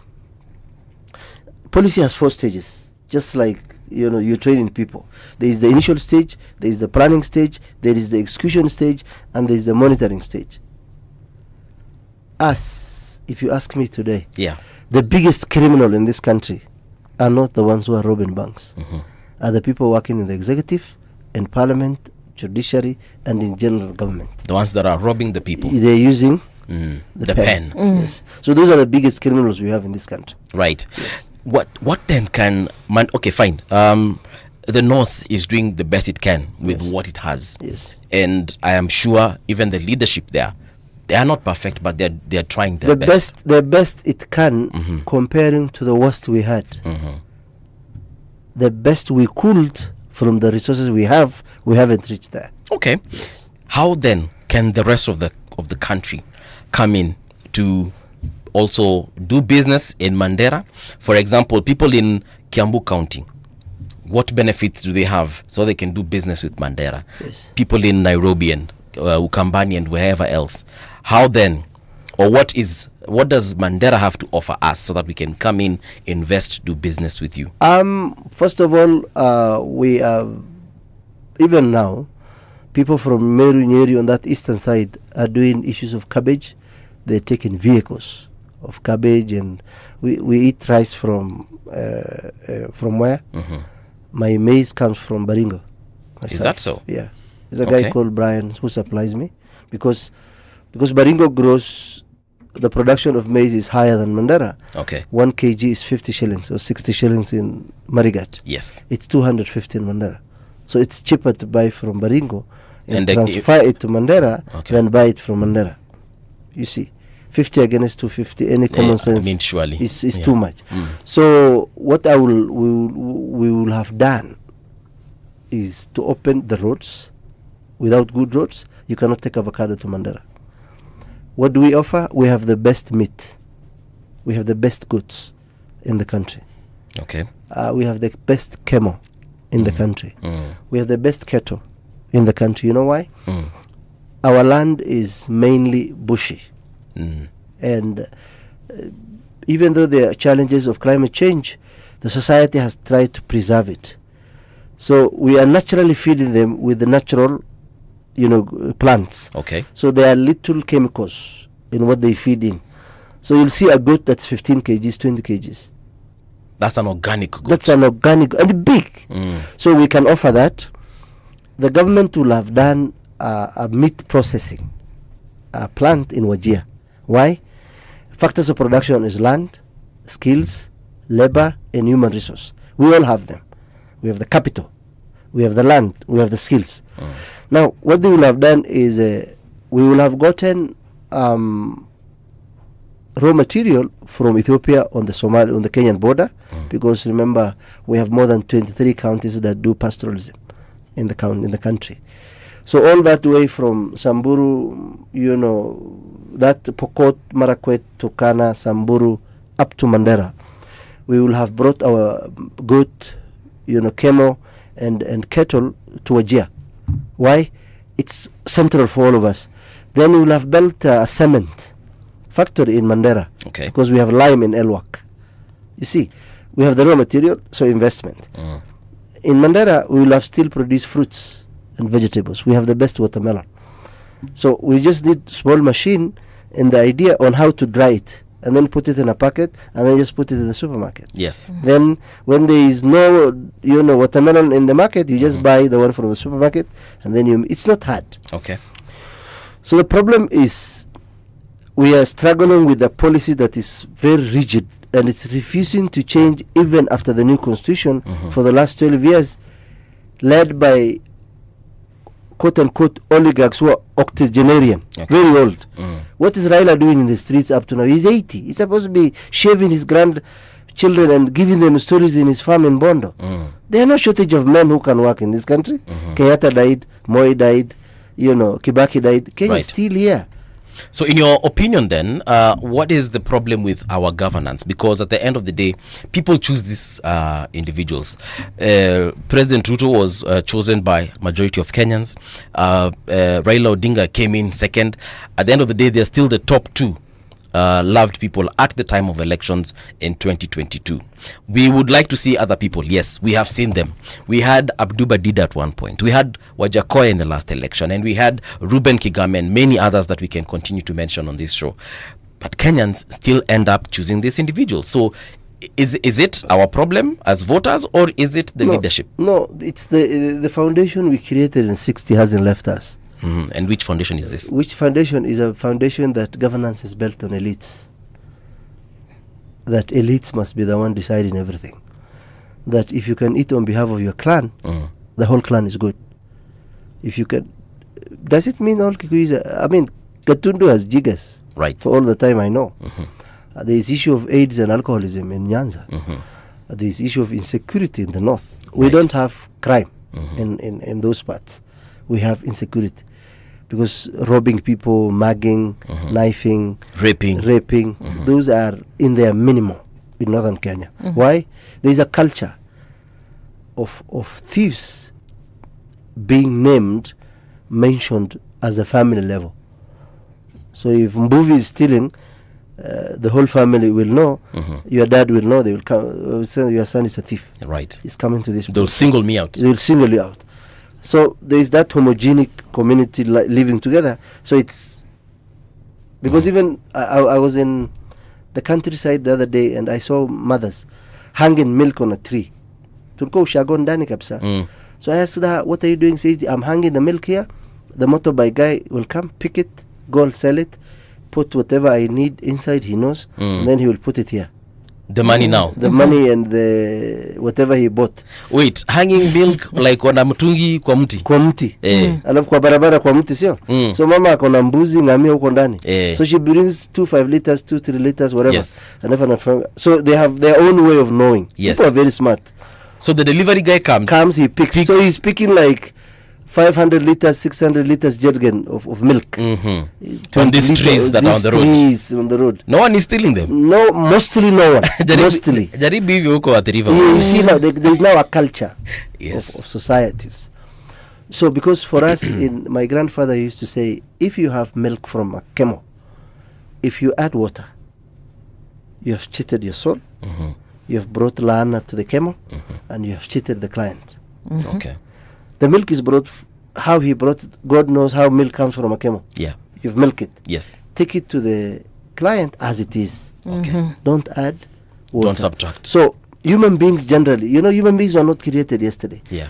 Unless you control yourself, there are a lot of things you can do. There is evil in every man, in every human being. So some of us are conscious enough to back off. Okay. Like when you're married, you don't go around sleeping with people. Yeah. You avoid. If you do it, you hide because you know it's wrong. That's why you're hiding it. Otherwise, you'll have brought the lady home. True.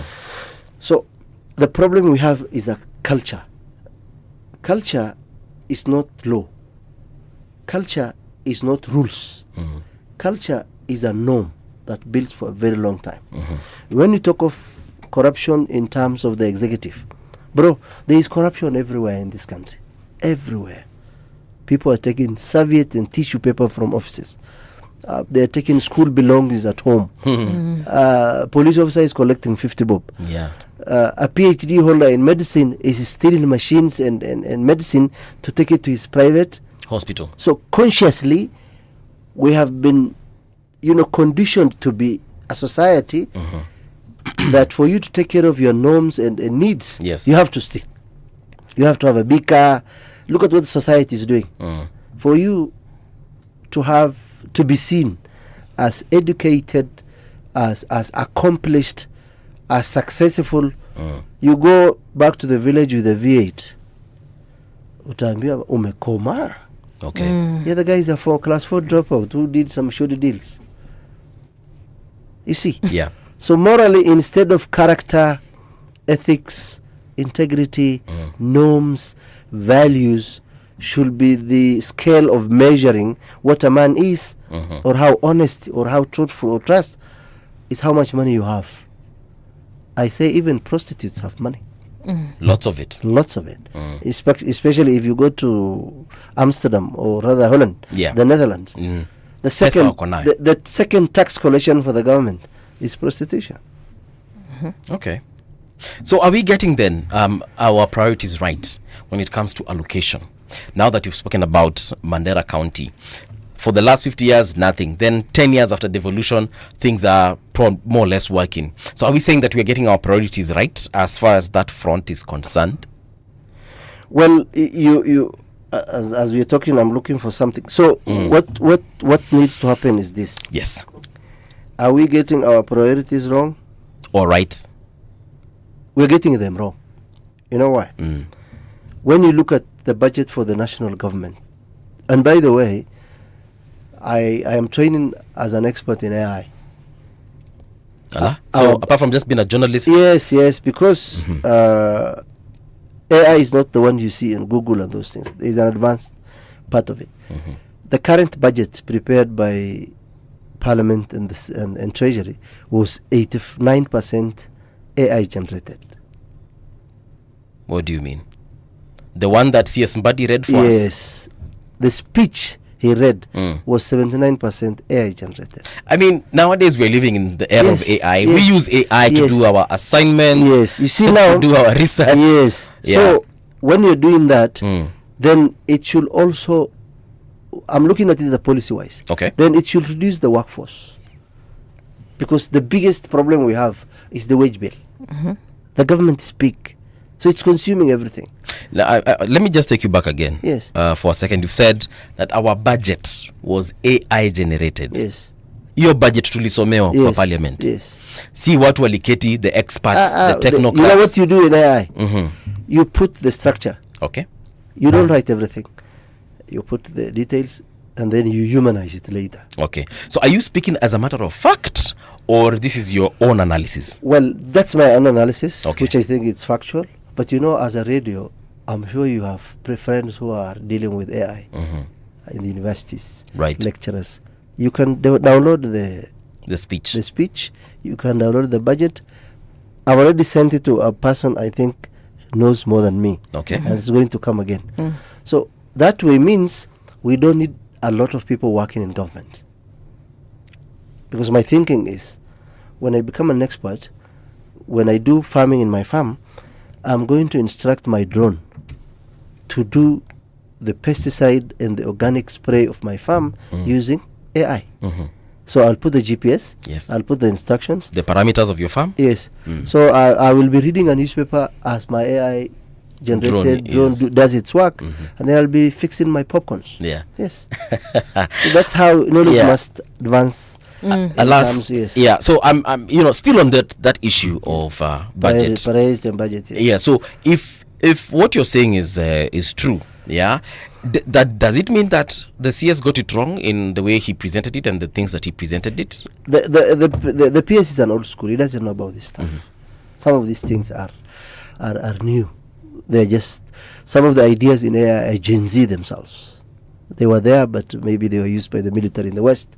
But currently, they are young men who are becoming experts in these things. Okay. If you look at Ruto's speech sometimes later, it was exposed by Kenyans. It was almost 80% AI generated. Right. It was on Twitter, if you remember. So close people tell me, people in the communication of the president, you see, being a broadcast journalist doesn't make you a good writer. You need to specialize in print for you to become a good writer. Broadcast, sisi tunakuja tunaongea, someone does that, we go home. Some of the guys who are employed, I know them. They've been doing broadcast journalism for 15 years. Then they became media spokesperson, this, assistant that. So 80% of what they do is they consult AI and then do it later. And that's a problem because whatever that's being generated by the government must be raw.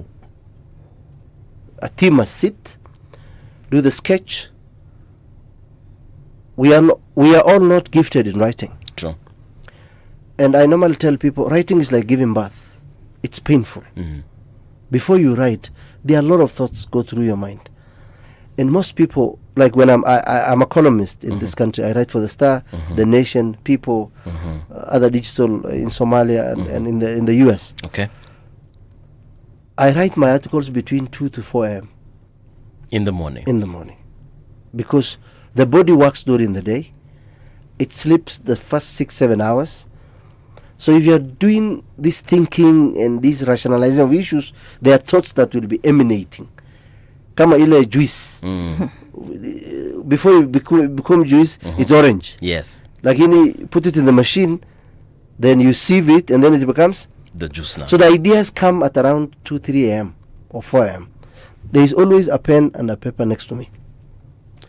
So we don't know how they come. Yeah. But from what you've been reading and what you've been doing, they come. You take them down. Saa zingine unaona asubuhi hizi vitu zimetoka ujui. Because that's the gift God gave us. So the government using AI is not bad. Yeah. For all the good reasons. But we can use it to advance the country. Today, a doctor in Aga Khan or Nairobi hospital can operate a person in Nairobi with a doctor in India or Turkey or Canada. True. So I don't want people to, the government and the people working for government, to be ordinary in their thinking. No. Okay. I want them to be extraordinary in their thinking by saying, Burkina Faso, we are 10 times bigger than them in terms of size, population, education, and the GDP. But the guy decided he's going to take the salary of the major. He's not going to increase. And he's not going to have the razzmatazz of almost 80 chase cars. That is resources you're burning. Fuel, allowance, per diem, blah, blah, blah. He actually rarely leaves State House. Yeah, he doesn't. No, he lives by the military convoy because he's a military man. I would have expected the president to have maybe 1 police chase car, 2 motorbikes, and 1 car. What is all these razzmat? Ruto is a person who grew up in Sugoi. So he did not grow up in the State House. So we all come from humble backgrounds. Okay. So what needs to happen is, I tell men, you want to know sophistication of a man? Simplicity in his life makes him sophisticated. I can bring my cousin or my uncle who was a camel herder for 78 years, bring him to Nairobi. What do we call gari ilikuwa ikitengenezwa body, something beating.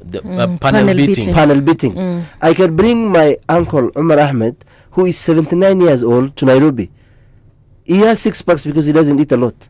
He's just a camel herder. Okay. There is more of a balanced hunger, lifestyle than a lot of food in towns. So I panel beat him in Nairobi. I take him to Akinyozi, Nimoshe. I buy him very good suits of 30,000. I bring him here. Can he be me? No. He can't. So the suit and the panel beating cannot make you what you are, what you are not. Okay. The country needs a sober mind. You see. And you're looking at when you say the country needs a sober mind, the people or the leadership? Both. Okay. Because there are more people in Kenya than leaders. It is about 400 elected leaders, the people who work for around government. 2,000 there. Yeah, to about all of them. You add MCAs, all of them are not 5,000. But the country is heading to 60 by 2027. Because our birth rate is between 1.5 to around 2%. So we're going, which is a good thing for me. The best thing to do is to invest in human beings. If we have food, everybody. Kenya is 62 years. Yet there's still people who are hungry. How do you explain that? Yeah. How did we use our minds? So provide food for everyone. IMF mechanism of doing development.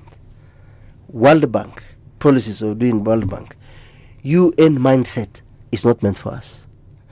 Those things were created in 1945 in a place we were not. Yeah. So it's a Western. I'm doing a research on a paper I want to publish that colonial left with the guns and they came back with a pen and software. They didn't leave. So they are still here. They never left. This country needs people in Turkana to have food. People in Kenya to grow up in dignity.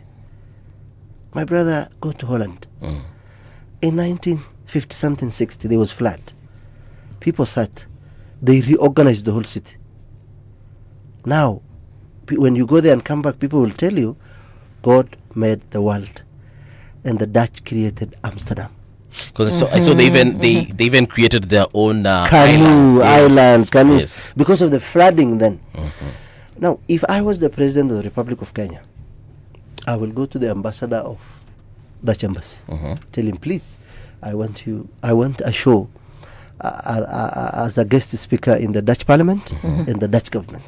I just tell them, please, come to Kenya. Help us organize our water system. Okay. We will give you the resources. The money is ours, but you're leading. Kuja mtusaidie. Kuja mtusaidie tu. Alas, we're taking a break right now. It's time for the news. But when we return, I want us to switch gears a bit, get into a little bit of the politics, the governance issues that you're outlining here, and how the population, the civilians, akina sisi, how we can actually help our own country go in the right direction. So that's the conversation we're going to be having. You can find us on our social media pages. That is at Radio Gen KE across all of them. That is on Facebook, X, Instagram, and TikTok as well. Any questions you have, please let us know via those channels. We shall definitely keep you updated.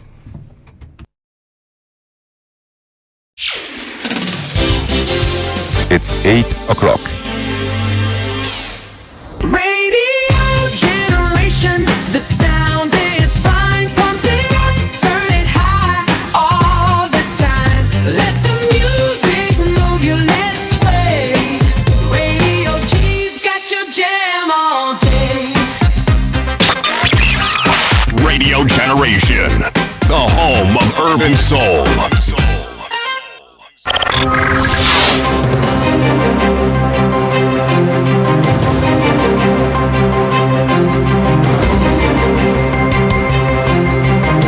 This is the Radio Generation News. Good morning, I'm Winnie Maganga.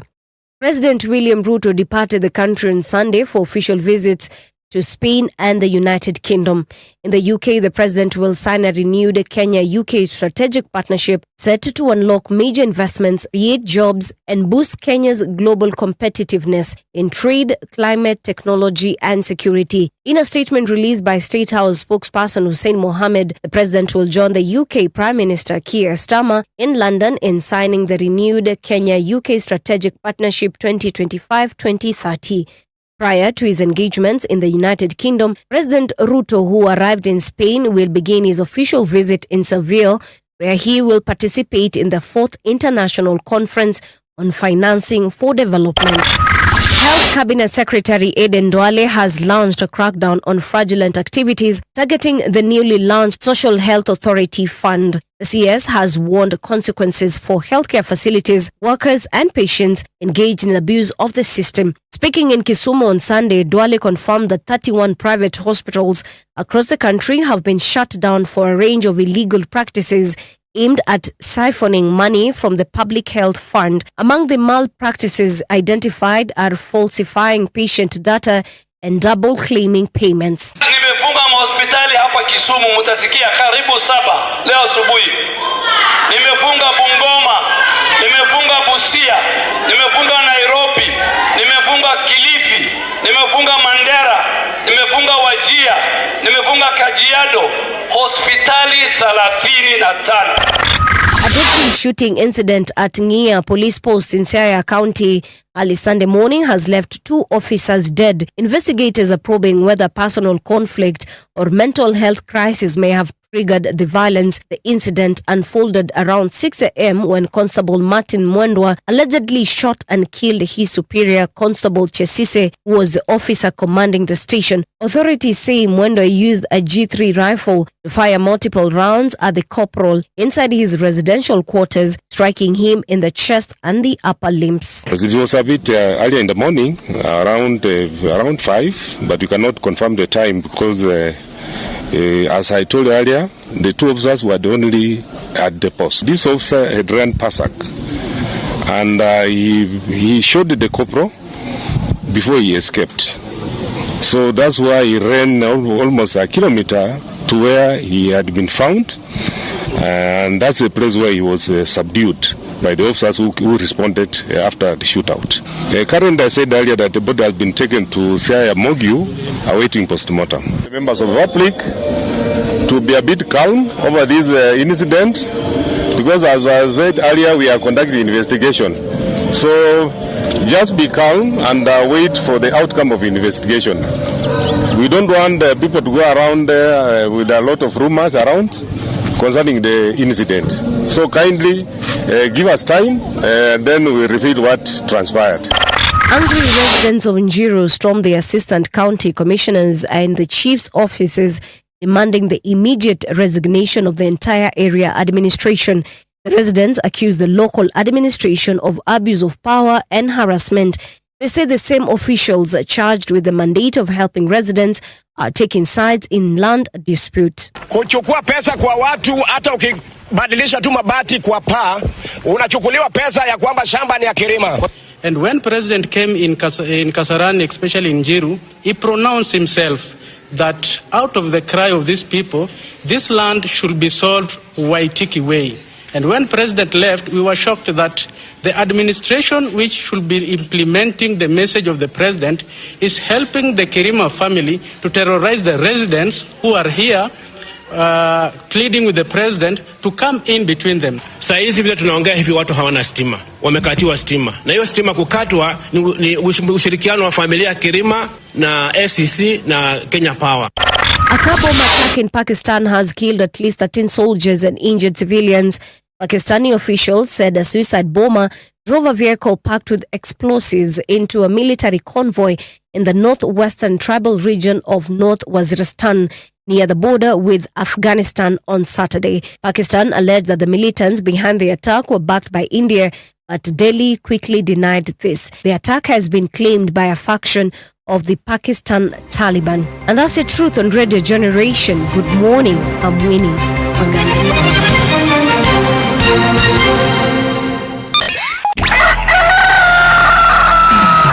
In the beginning, there was morning radio.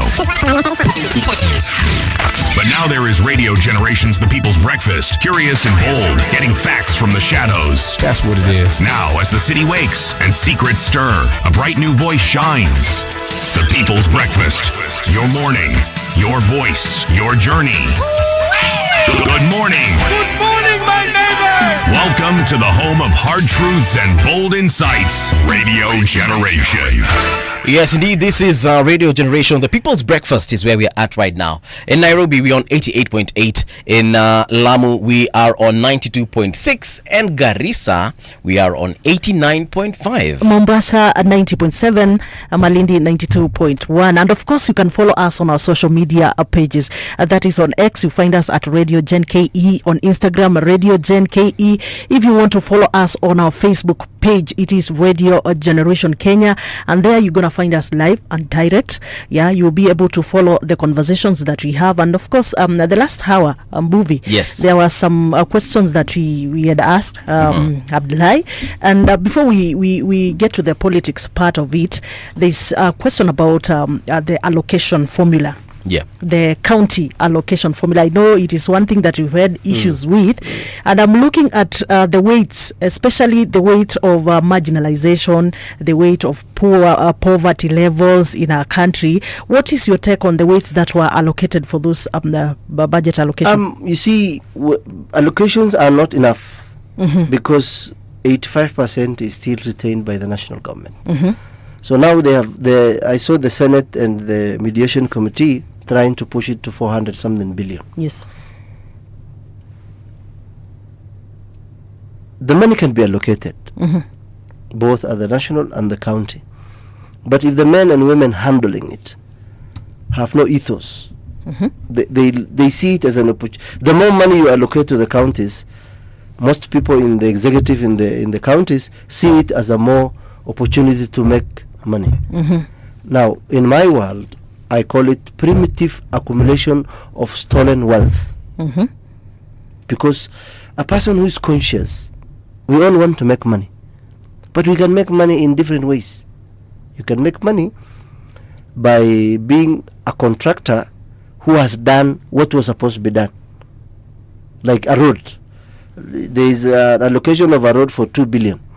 Yeah, if you are greedy enough that there is nothing enough, at least give this road to somebody to do it for you, but give us the service. Because sometimes who does the contract, we don't care. If it's a supply of the hospital, you go through the right way, then supply whatever you are told to give. So the allocation, I feel, is still small, because if you look at the current budget, I did some analysis of about 18 to 3 pages. The allocations, if I just go through them, the national government is stealing money through allocating money to departments, billions of money, like the government spokesperson. Yeah. What does he do?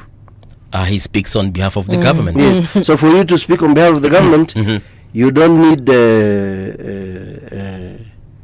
19 billion, 20 billion. Yeah. You don't need them. You need a desktop where someone touched or where someone will write for you the speech, and then a file where all the department will sell whatever they were doing, and then a team that is going to compile this in 2 pages, and then you tell us that's the work of our speaker, our government spokesperson. Right. Yeah. What is this that you are doing with 19 billion? Yes. So how many people do you think should be in his office maximum? Well, if you want to improve governance, yes. This is that we're talking about the government spokesman, Isaac Mwaura. Yes. How many people, apart from him, yes, how many other people should be assisting him perform his duties? His PA, who must be a communication expert. All right. His director of communication. 3 good print writers. Okay. Print media writers. A legal person. Yeah. Okay. So we're talking about Aizienda zaidi ya 10. 7 to stretch 10. Okay. So 19 billion doesn't make sense. It doesn't. All right. From a policy perspective. Yeah.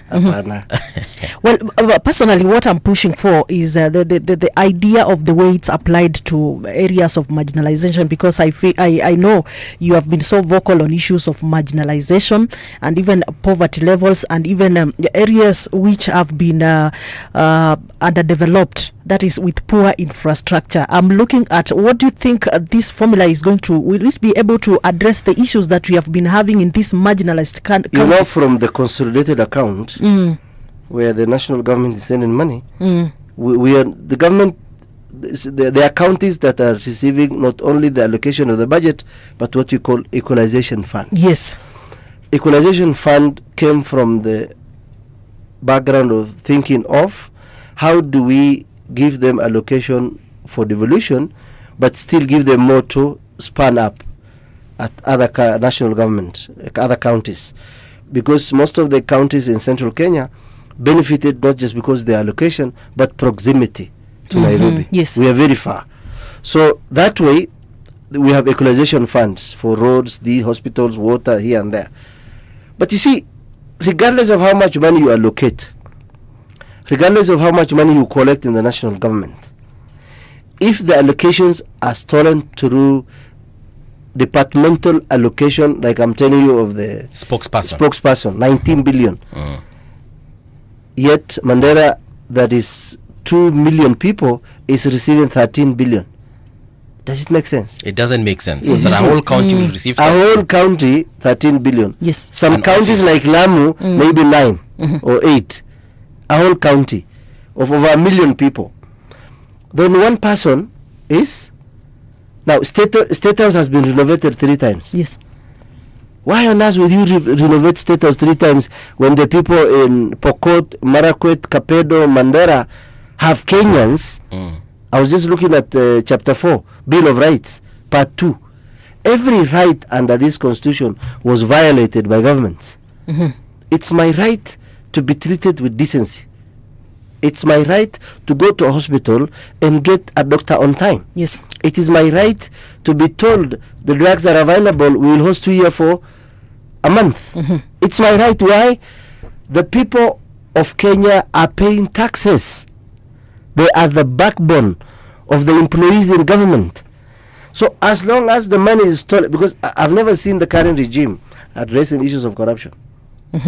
So I normally say, if the father is drunk and the mother is prostitute, do you expect to raise bishops? You don't.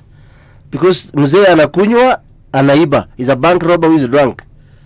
The mother is a prostitute who is a thief. That family, the probability of having a graduate who is morally upright is less than 2%. Well, I was about to ask you, from where you sit, do you think the president is really fighting corruption? Because that is one of the key manifestos that he had about fighting corruption. That is the biggest joke of the century. You know why? President Ruto was elected as a member of parliament in 1997. Okay. So he was in government for 7 years. He has never written a book. He has never innovated anything. He has been earning salary. Right. Going by Gachagua, he's worth 4 trillion. 4 trillion. That's what Gachagua told us. Kenya shillings. Kenya shillings. And as a person who looks at issues of government, if you look at what's happening in the government in the last 1,000 days, why is there no money in circulation? It's because the money is not going to the consolidated fund. It's going to private accounts. Why? E-Citizen, we pay through bill, a bank. Something levy, here. Bank. We were told the president and co have own a bank. Even the name was mentioned. Now, Africa is a blessed country led by a bunch of caste idiots.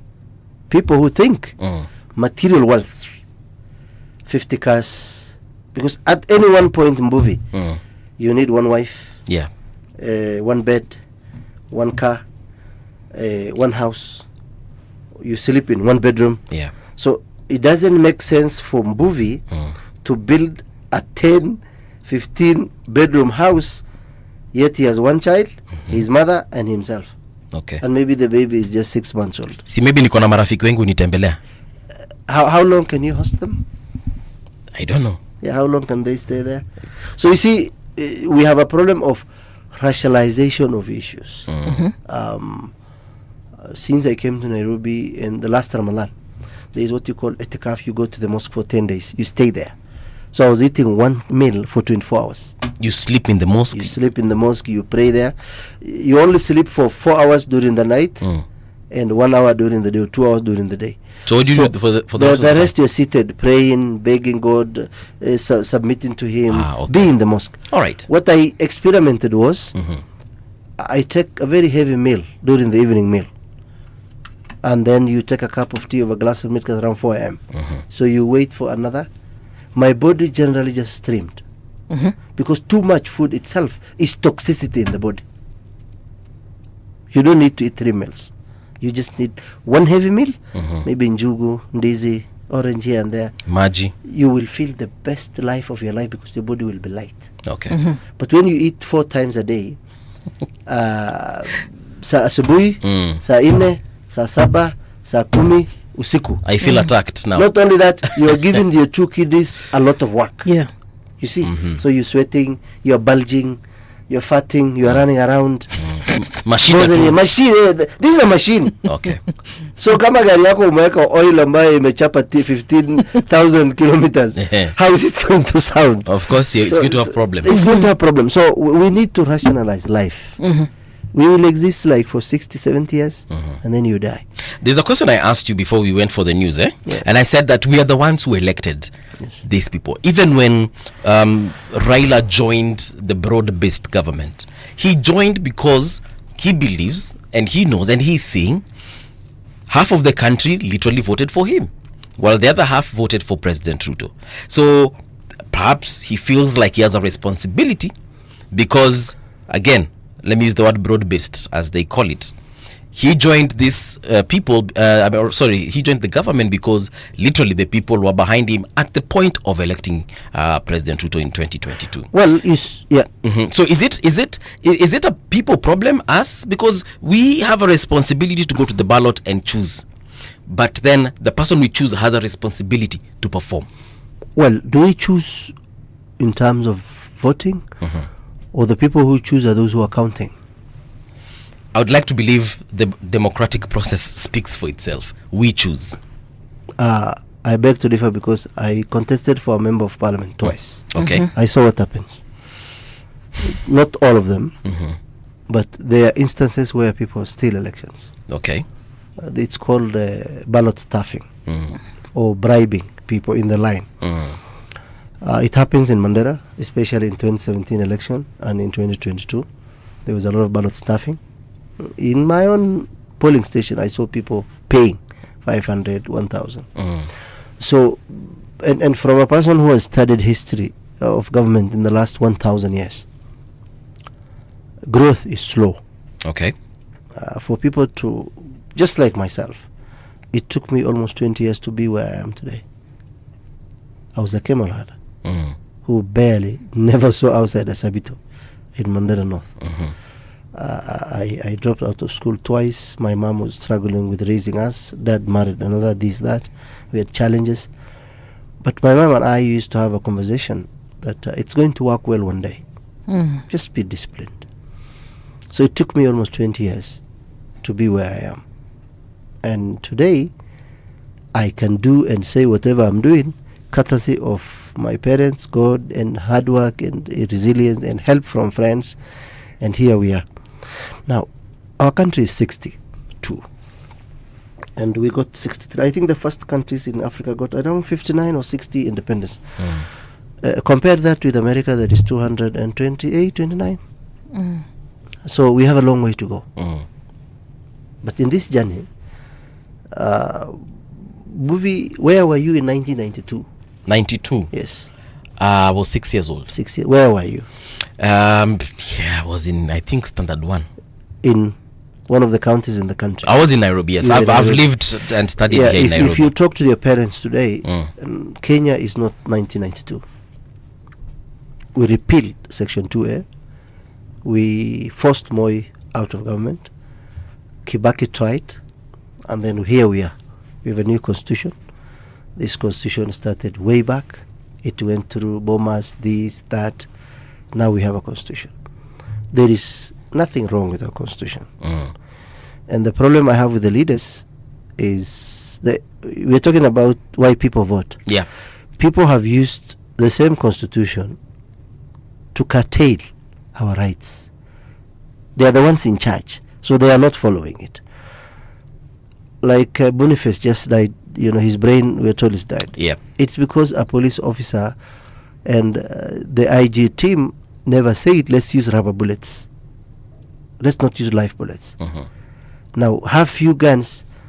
Do you know a combat? I'm a fan of Hollywood movies. Yes. I've watched 24, I've watched Strike Back, I've watched, The Shooter. There's another one you should watch, Yes. Navy SEALs. Navy SEALs, I did. Then I also watch videos by people in the Marine. Scott Ritter currently giving us the Middle East. The principle number one of combat, you don't fire a bullet until you're fired at. You don't fire a bullet until someone fires. Until someone fires at you. There were three categories of protesters. There were criminals. Who is a criminal? If you hit somebody, that's an assault.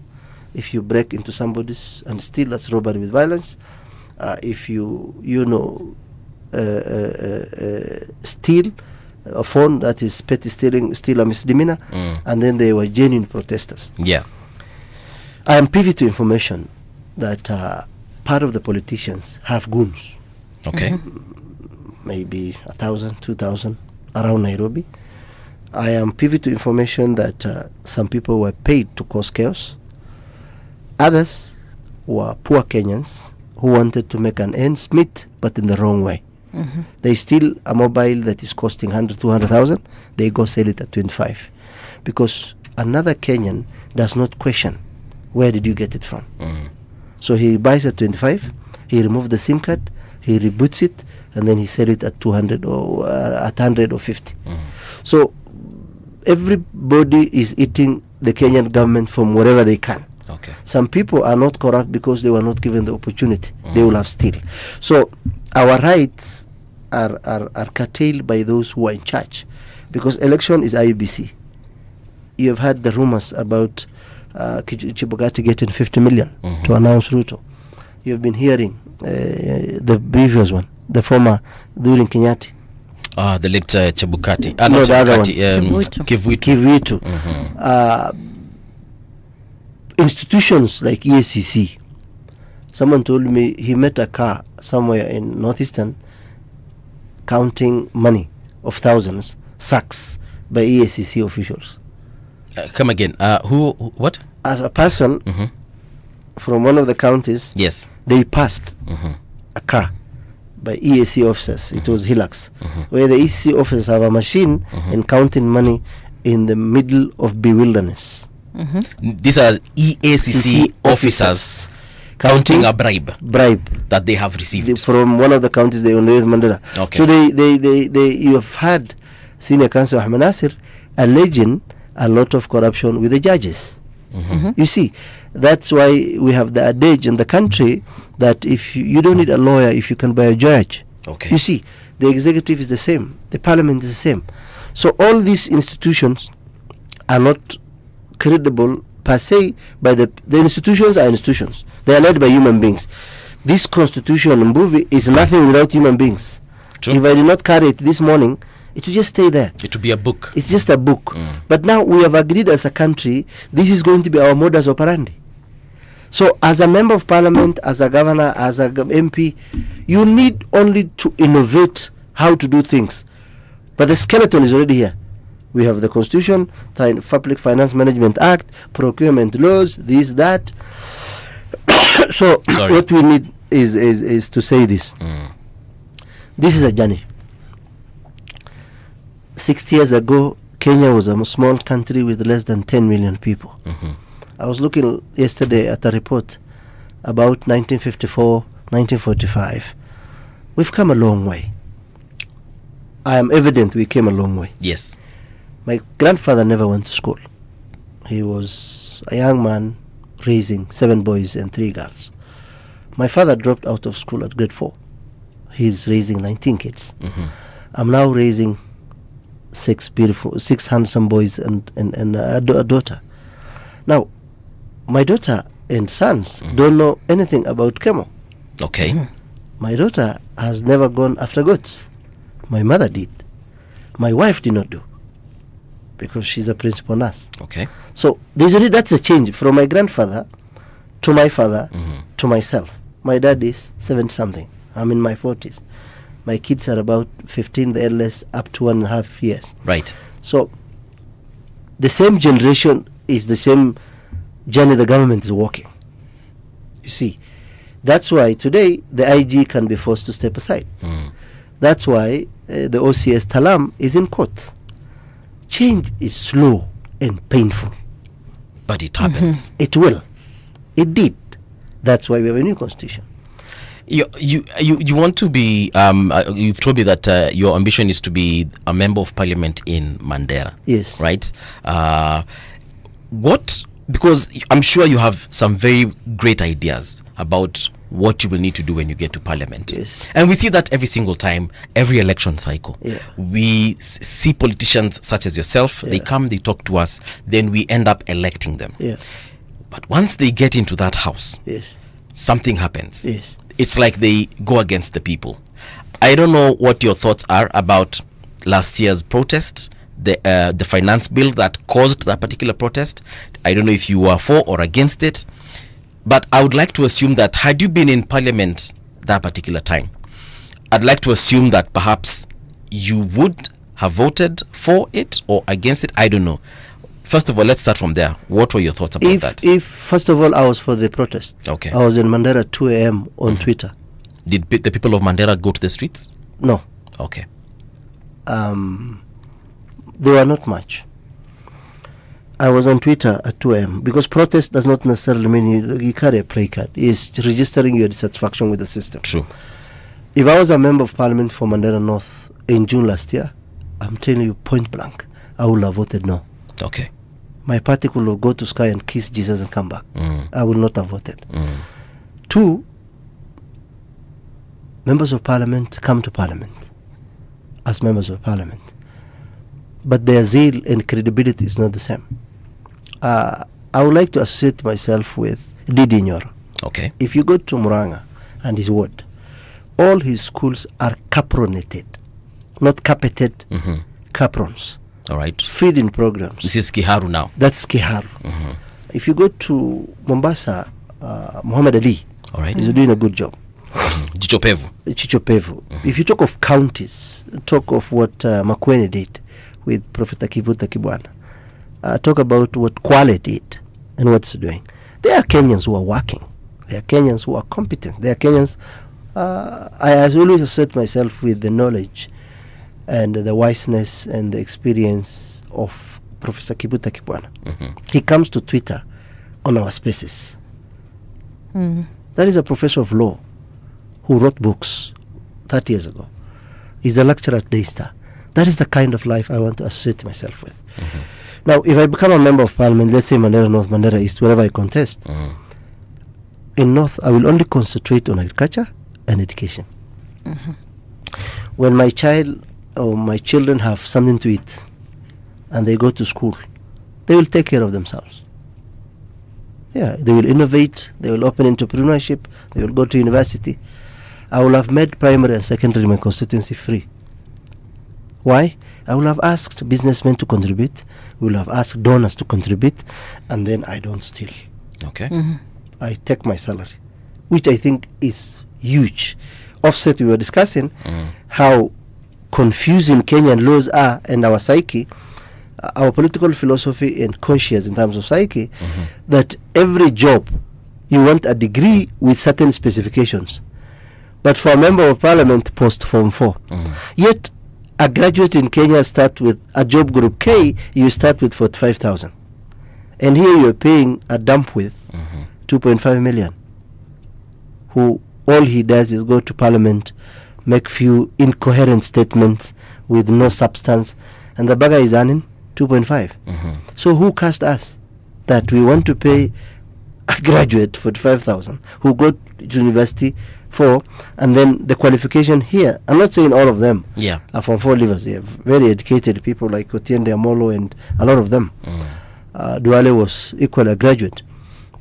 Farah Maalim. There are few, who have gone to school, yes. But I'm looking at the psyche of the law that says we must have a post-secondary education, which means if you have theology or you have Quran certificate, rather a primary certificate, teacher, it's okay for you. I'm not demeaning, but I'm saying, why are you paying this guy 2.5 million with less qualification and an ECD teacher who teaches the next generation who has a degree 25,000?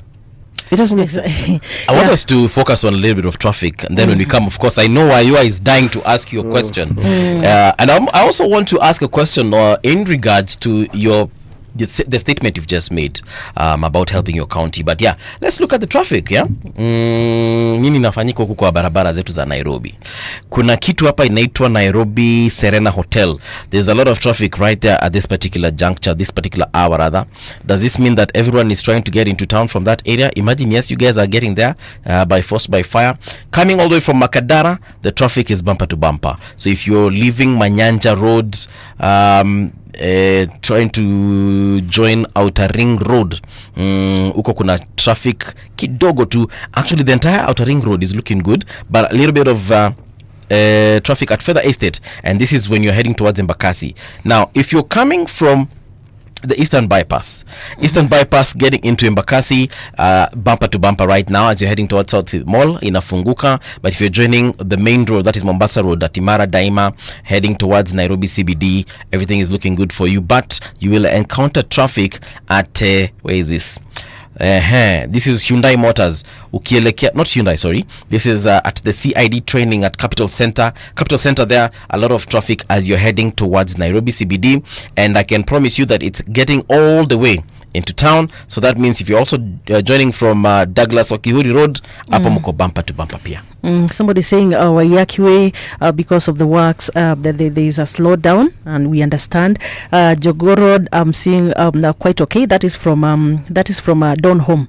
Yeah, after getting to Outer Ring Road, I can see things are quite okay. Just except ukiingia town pale City Stadium, that is where there's a little bit of a snarl up. Looking at Gong Road, also things quite okay, except at around Junction Mall. Hapo ndo kuna shida kidogo, and again as you get into town all the way to Mombasa, I can see things are quite okay. Hata pale Lights Kengeleni, that is where we usually see a lot of traffic, but today I'm seeing things are quite okay in town. That is the CBD of Mombasa. Naona kila kitu kiko shwari kwa sasa hivi. All right, getting back to the conversation, Do you want to go first or I go first? Well, I just wanted to know, in light of what has happened, like the demos that we have seen, there's something Kenyans are agitating for, and majorly the issues of corruption, the issues of good governance, everything. And I'm like, I've always been thinking there could be maybe an option that Kenyans need to look at. What is that option? Well, I think we need a reset or a fresh start. Our problem are only three. One is on issues of income and wages. The other one is issues of wealth gap between the haves and the have-nots. That's why majority of the kids who are, there are two types of protesters. There are professional Kenyans who are well off, who don't like the system, what it's doing. Economists. If you listen to Ibrahim Rugo, you will know. There's a guy who wants to contest for Kiambu governor. He's, I think, in the US. Okay. He's a very astute mathematician and an economist. And it's the guy who has been doing analysis of the budgets on Twitter. You see, it's not everyone who is in the streets is hungry. No. There are Kenyans who are lawyers, doctors. You saw the lady in the video of BBC Blood Parliament Eye who begging the police to treat people. Yeah. That is a 34 years old doctor. She's not hungry. She's earning over 400,000. The agitation is not about a few people getting jobs. Agitation is a youthful generation that some of them have jobs but still frustrated because of the happening in the country, and those of us who don't have what to eat, who are poor, majority. Because if you look at poverty in the country, in Rift Valley, Central, it's about 45 to 54. People are poor. Poor means you can't satisfy your needs. So, young Kenyans, the generation of Gen Z, the people who were between 10 to 12 in 2002, who are now in their 30s, 37, I always say my cousin who was born in October 7th in 2000 is now a medical doctor. She's 25. So that's the generation we're dealing with. Well educated. Remember in high school we did literature. So we read books in Form 3 and Form 4. If you read Betrayal in the City or Coming to Bath or The River Between or A Man of the People, some of the books I taught immediately after high school. I was an English literature teacher for 2.5 years. And the students I taught are today, some of them medical doctors. So they are saying this is not how we want things done. The alternative, this is how it can be done. So I don't know whether you saw my article in the daily paper the other day. No, I've not seen about I'll share about Gen Zs. There is a disconnect between the octogenarians, the upper guys, and the youthful, even in understanding each other.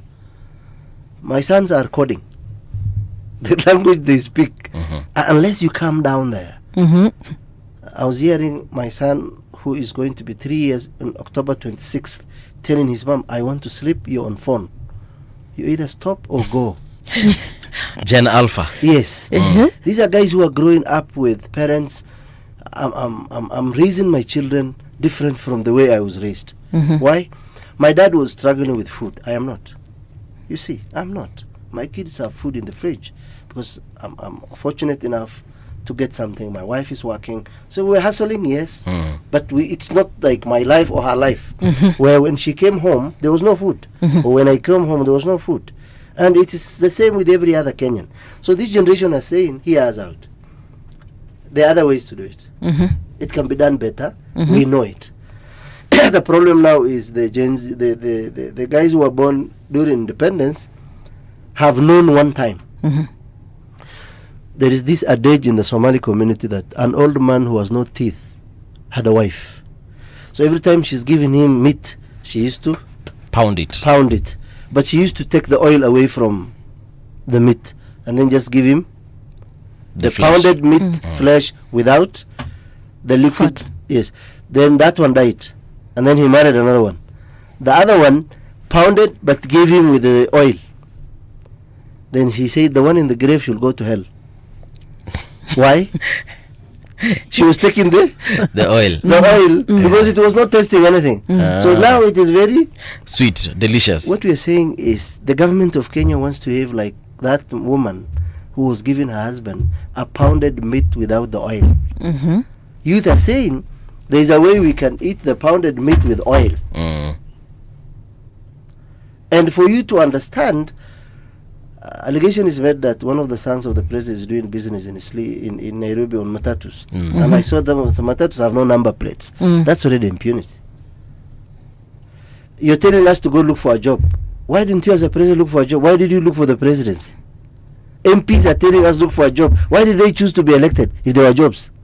Because they are taking the best jobs, 2.5 million, with house allowance and everything. So the Gen Zs are saying we can make our country better.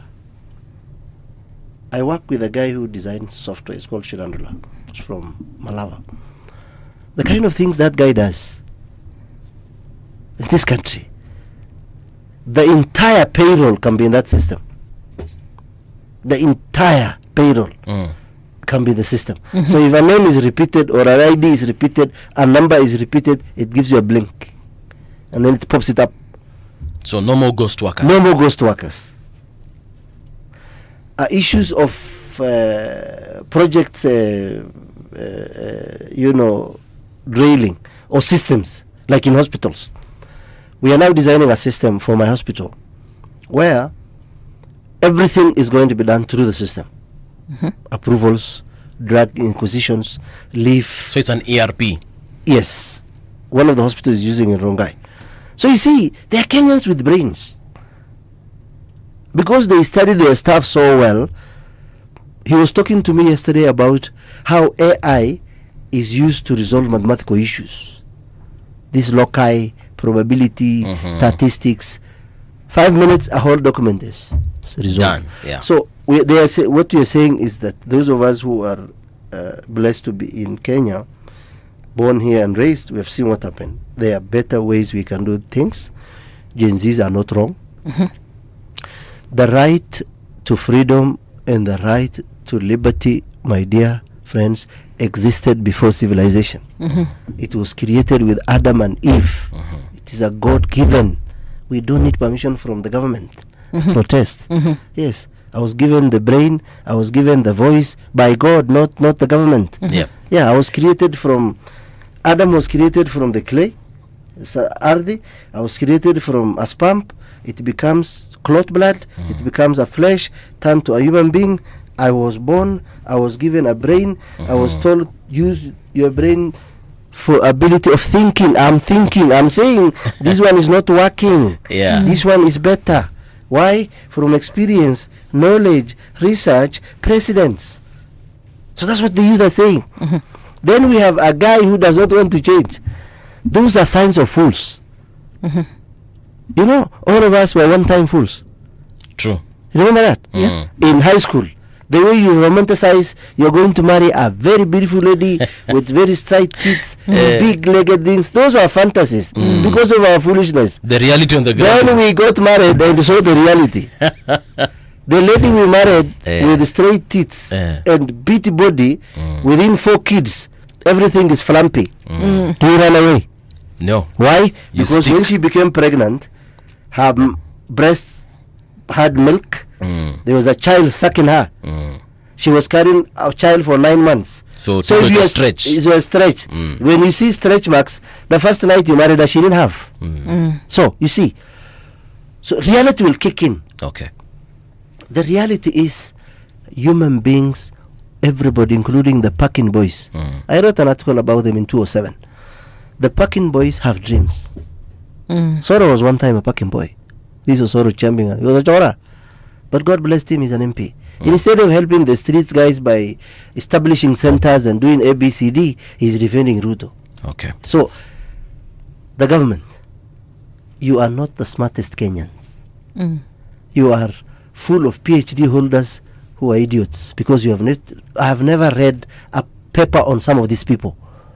The essence of going to school up to PhD level, you reach the apex of education, apex of reasoning, apex of learning, apex of teaching, apex of writing. If you are a PhD holder in this country, and you know how difficult is it to become a PhD holder in this country? At a master's peke yake. You see what we went through. I remember attending class at African Nazarene doing the masters. You will be addressed like a kid by the professors. Why? Because they want to teach you, and then you're bringing some stupidity to class. They don't accept it because they think at that level, a graduate who is doing his masters in his 30s is a mature person. So they expect you to come, think, read, write, learn, go. There's something you said, alas, when you said that if you are fortunate enough to be elected by the people of Mandera North or East, whichever you decide, that there are certain things that you will do. And one thing that stood out for me is that you'll speak to the business people so that they can fund this education. But that is something that you don't need to be an MP to achieve. I believe you can talk to the business people now. You see, power gives you privilege. It's just natural. Okay. That's why people run after the MP. It's not them. It is the authority to incur in that office. Power is associated with the office, not the individual. Because how powerful is Uhuru today? Chase cars. Hakuna. He's just like any ordinary father raising his grandchildren, enjoying life. Okay. He's now going to his friends more than before. Because he's just a normal human being today. He's not a president. So the presidency is an institution in Kenya where those who occupy must think about the country. Now, I cannot go to parliament to express my feelings or my thoughts. When I'm a member of parliament, I have that. When I'm a member of parliament, the people of Kenya decided that I will be privileged to have a driver. I'll be privileged to have a bodyguard, which I don't even is necessary, because why do we have a bodyguard in a country where everyone is hungry? Because we are fearing criminals.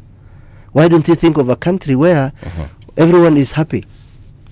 My son was born in Oliver Hospital in October 2013. Everything was free because my wife then was paying taxes. I mean, Qatar, a very small country, you don't need any security.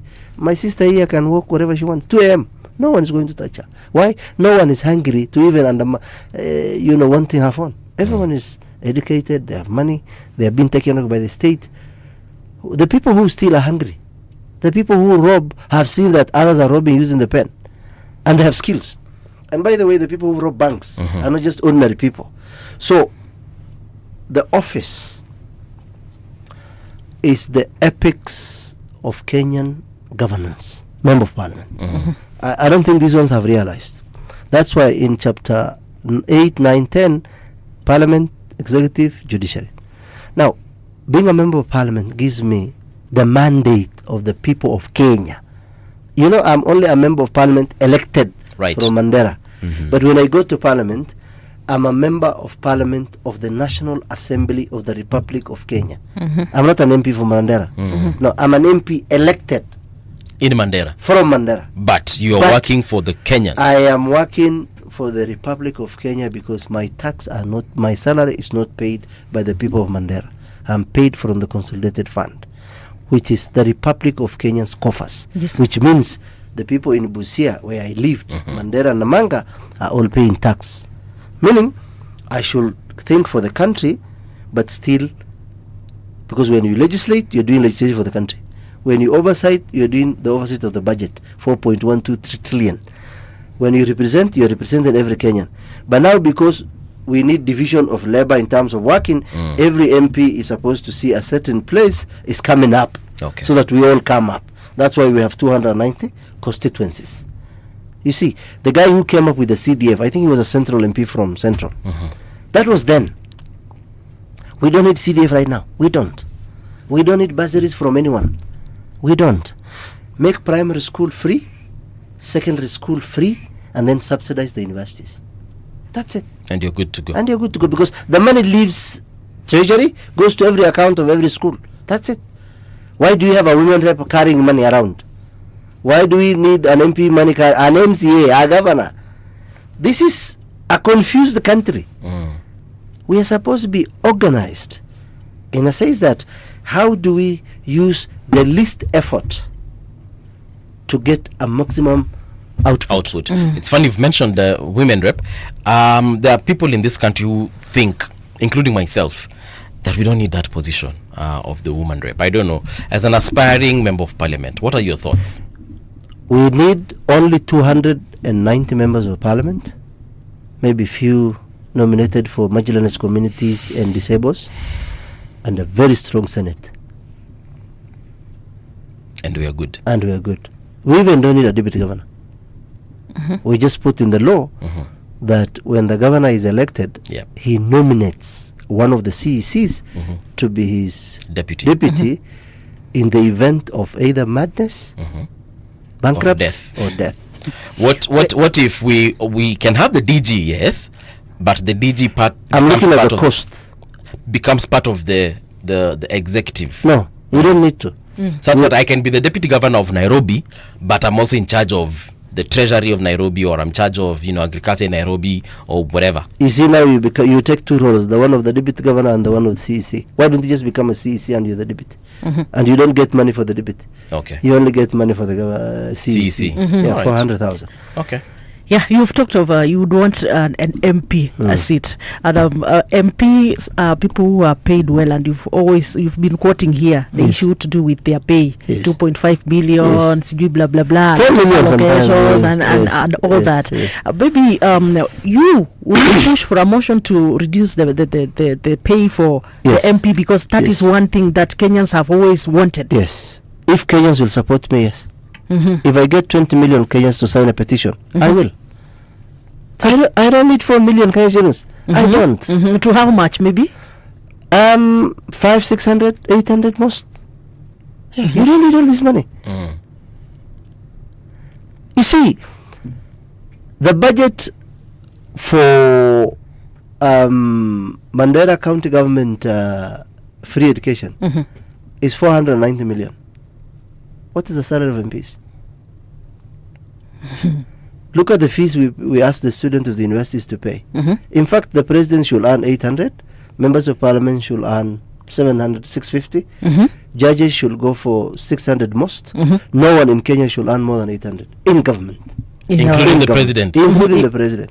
Why? When we pay the president, we already taking state houses for the people. So we are giving him free food, free massage, free shoe shining, free haircut, free pedicure and manicure. So why do you need all this other money? You don't. So according to the internet, the Prime Minister of Denmark, yes, and Holland, rather the Holland and Oslo, they cycle. Yeah, they drive taxis. They come to the shops and supermarkets. They live like real human beings. Happy we have demagogues thinking that the human beings. The problem is that they fat like us. According to the internet here, the basic salary of a member of parliament is 443,760. So additional allowances can add everything else now. Okay. Goes to up to 2 point something. Yeah. Plus allowance, someone told me about 4. That is what my member of parliament is currently making. The one for Mandela, the one for Northeastern, they even lie about going to the constituency claiming the commuter allowance. The commuter allowance.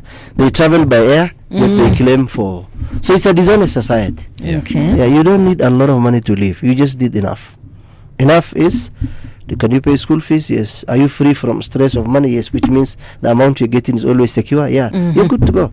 Yeah. Well, like we've always said, that these are some of the things we call budgeted corruption and so forth. We are banditry economy. Yes, and it is something that we can also try to control. We as Kenyans, what responsibility do we have? Well, I think we need to have a conversation of forcing members of parliament to first remove the law of how to recall an MP. It should be made easy like an MC or a governor. That's one. Two, we should have a consensus of how much money the money is ours. 4.2 trillion is paid by Kenyans. You buy taxi, you board a taxi, you pay tax, you buy water, this studio pays remittance. So it's our money. It's a collective Kenyan money. Do you know during Kibaki we were never borrowing? Especially the first few months. They stopped borrowing. Raila told us, and if you read even now, that we were funding our own election, rather government. In 18 months after our independence in 1963, do you know we funded the entire budget and development in this country? We never borrowed a cent. 18 months after election, after government was formed. So from there now we developed bad manners of thinking that by having too much money stolen, you're better than other people. What makes you better is what in Islam we call husnul khuluq. What? Husnul khuluq. Okay, what does that mean? Good behavior. Uh-huh. You respect people. You have empathy. You are merciful to people who are weak. If you see a blind man crossing the road and you're driving, assist him. no, you stop. Okay. You don't hoot because you're already blessed to have a normal body and a car, but he's crossing. Just allow him to cross. These basic fundamentals. So if I can say this today, and I like people to hold me on my wording. In the event before I die, I become a member of parliament, maybe 10 years from now, 5 years from now, 20 years, I don't know. But I'm aspiring to. One thing with politics, it's either you want to be a journalist or you don't want to, or you want to have sex or you don't want to. It's a mental thing. And it's brought up by so many things. My family members, immediately the smallest section of the Somali community, have never vied my community. Never. From 1963. So I'm the first. And there is always time, there is always first time for something. Okay. Now, in the event I'm elected in parliament in my life, because my second career is law, I want to go join law. As inshallah, if I'm practicing and then I become an advocate and I become a lawyer, I will ask Kenyans to petition the Supreme Court to give us directive on how we can decide as a country. We don't want to pay more than $1 million to the president, 800 to this, and the highest judge can be paid 600. If they think they're so special they can earn more than that, let them go find and retire. Okay. Yeah, why will you pay millions to people in a country that is struggling, very poor? So the psyche must change. Okay. And any person who does not want to change is a fool. Now we have about 3 minutes before we end the show. We have been seeing violent protests. What for you do you think is the way forward?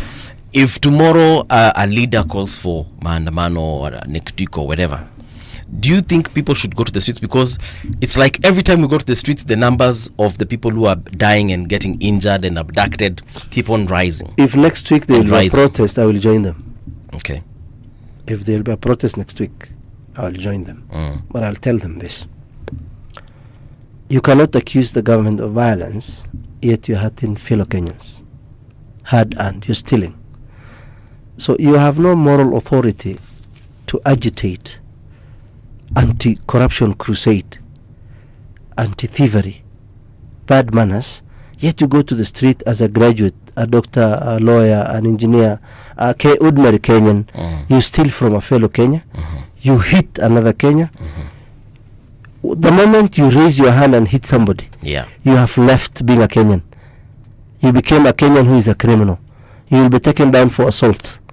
You break, you're a criminal. We'll take you to court. We will ask you the police. So what I'll advise the government to do is this. Make sure you have enough security. Also use the National Youth Service to be having rungus to protect people's properties. Okay. Violence begets violence. So tuweke watu wa NYS. Pale kwa maduka. Yes. Kenyans protest. Vandalism, hitting a car, stealing from someone. We have the penal code and the criminal procedure law in this country. So once you protesting means I am Abdullahi, I am carrying a placard, I am carrying my phone, I am having a flag, I am airing my views for the amount of time I chose, I go home. Sasa huyu mtu wa NYS, when someone comes to him with a panga, na yeye amekuja na rungu, what happens? The police should be there to use rubber bullets. Okay. Not live bullets. Rubber bullets, you know, in law, if you look at the criminal law and the penal code, even robbery with violence, the constitution and the law dictates that the force you're using against the person who wants to harm you must be proportional to the harm you want to experience, isn't it? So if somebody has a stick, you don't hit them with a panga. Yeah. You look for another stick. Shida ni gunza wajui hivyo. Because they don't know the law. So what the police need to do, human beings don't like pain. General pain is a repellent for human beings. Okay. So hit them with rubber bullets on the thigh, on the buttock, on the legs. Don't hit the upper part of the body. Hit the legs, the ankle. There are places you can hit the person will just flat go down. Yeah. And then warn them. Now we have hit you with a rubber. We're going to arrest you. Okay. Don't steal. Yeah. Don't violate other people's rights. Don't abuse people.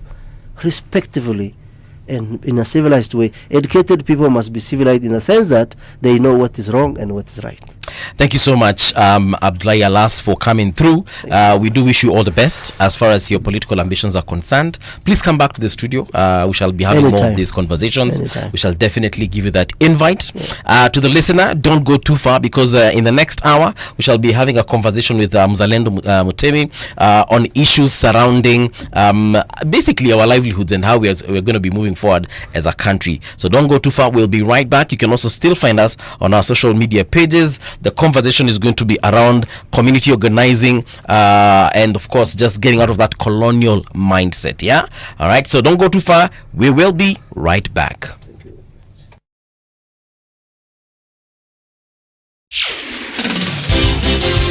It's 9 o'clock.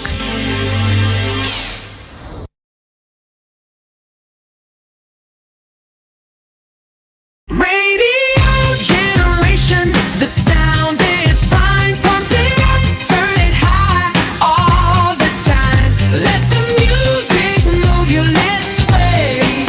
Radio G's got your jam all day. Radio Generation, the home of urban soul.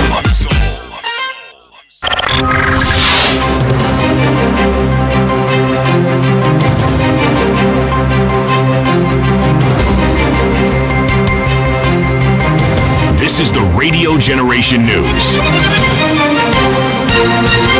Good morning, I'm Winnie Maganga. A candlelight vigil was held on evening of Sunday, June 29, 2025 in Nairobi by a small circle of friends and relatives mourning the death of blogger and teacher Albert Ojwang, who died in police custody earlier this month. Ojwang was arrested on June 7 by officers who took him from his father's home in Kabondo, Kasipul, Homa Bay County. He was transported to Nairobi, where he was declared dead just hours later on the morning of June 8th. Initial claims by National Police Service suggest that Ojwang had died by suicide. However, a post-mortem examination contradicted this narrative, confirming he had died from blunt force trauma consistent with severe beating. Losing someone who mwenye mko so close with, either family or friend, it's so bad. We feel so bad. He was one of us. We were so close. He could tell me. Yeah, may the Almighty God rest Albert's soul in eternal peace. And one thing I'd request for me, justice, he prevail. Like Albert appointed to justice. No one deserves this. No one deserves to die. No one deserves this. The family of Boniface Mwangi Karaoke, a street vendor who sustained a gunshot wound to the head during the anti-police brutality protest in Nairobi, has confirmed that he is brain dead. Speaking during a media briefing on Sunday, family representative Emily Wanjira said doctors at Kenyatta National Hospital had delivered the devastating update. Requesting is justice for Boniface Mwangi Karaoke. That's the only thing we need, justice for our child. She explained that while Mwangi's vital organs remain functional, there is no brain activity.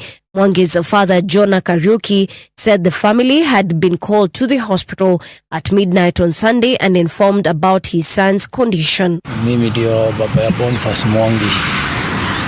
Na tuliitwa, nilipigiwa kama saa 6 usiku, kaambiwa tukuje tuongee na madaktari, na tumeambiwa brain yake haifanyi kazi.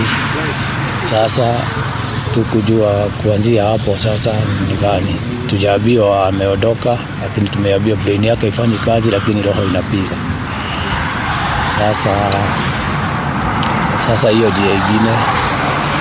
Tunaomba usaidizi kutoka kwa Kenya, atusaidie kulingana na hiyo process na hiyo bill lakini tuigawa tujaambiwa kabisa ni ngapi inatakikana. National Assembly Majority Leader Kimani Ichung'wah has taken issue with sections of the clergy whom he accused of encouraging anti-government demonstrations. The Kikuyu MP warned that such rhetoric risks inciting unrest and economic disruption. Speaking during a Sunday service in Kapsabet, Ichung'wah said it was regrettable that some religious leaders had, in his view, embraced voices that embolden young people to take to the streets, leading to looting and destruction of businesses. He urged the clergy to guide the youth toward productive engagement rather than street protests. Detectives in Nairobi are intensifying investigations into a well-coordinated criminal syndicate targeting motorists immediately they make large bank withdrawals, with the latest incident occurring on Saturday.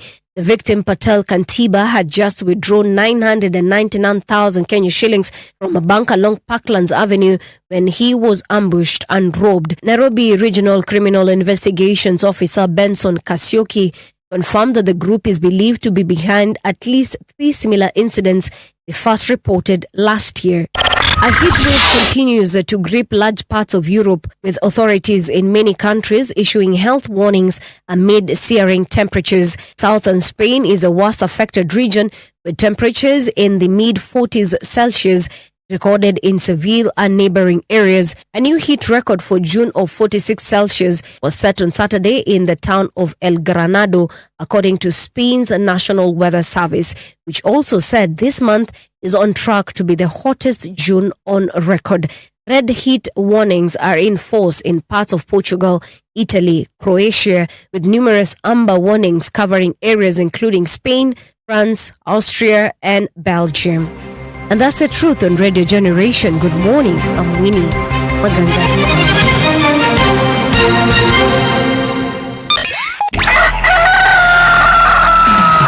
In the beginning, there was morning radio. But now there is Radio Generation's The People's Breakfast. Curious and bold, getting facts from the shadows. That's what it is. Now, as the city wakes and secrets stir, a bright new voice shines. The People's Breakfast. Your morning, your voice, your journey.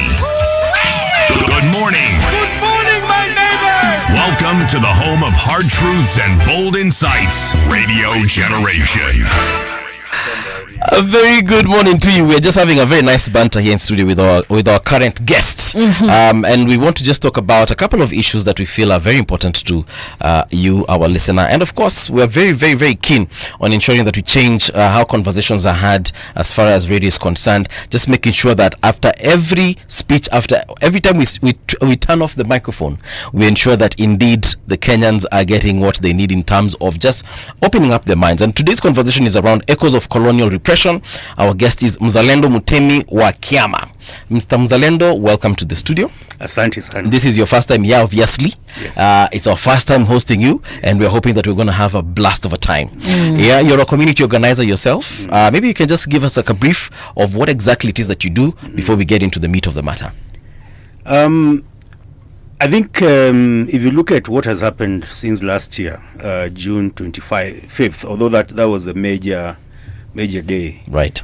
There was a series of events that have been building over time. There's a saying that you cannot learn how to swim unless the water is up to your waist. Okay. And so what community organizers do is help communities build power to be able to challenge existing power structures to deliver what Kenyans need. For example, if I apply to the current situation, is that a lot of Kenyans have not been. We've been saying that we are still in a colonial country. We never got independence, but most Kenyans could not relate to that.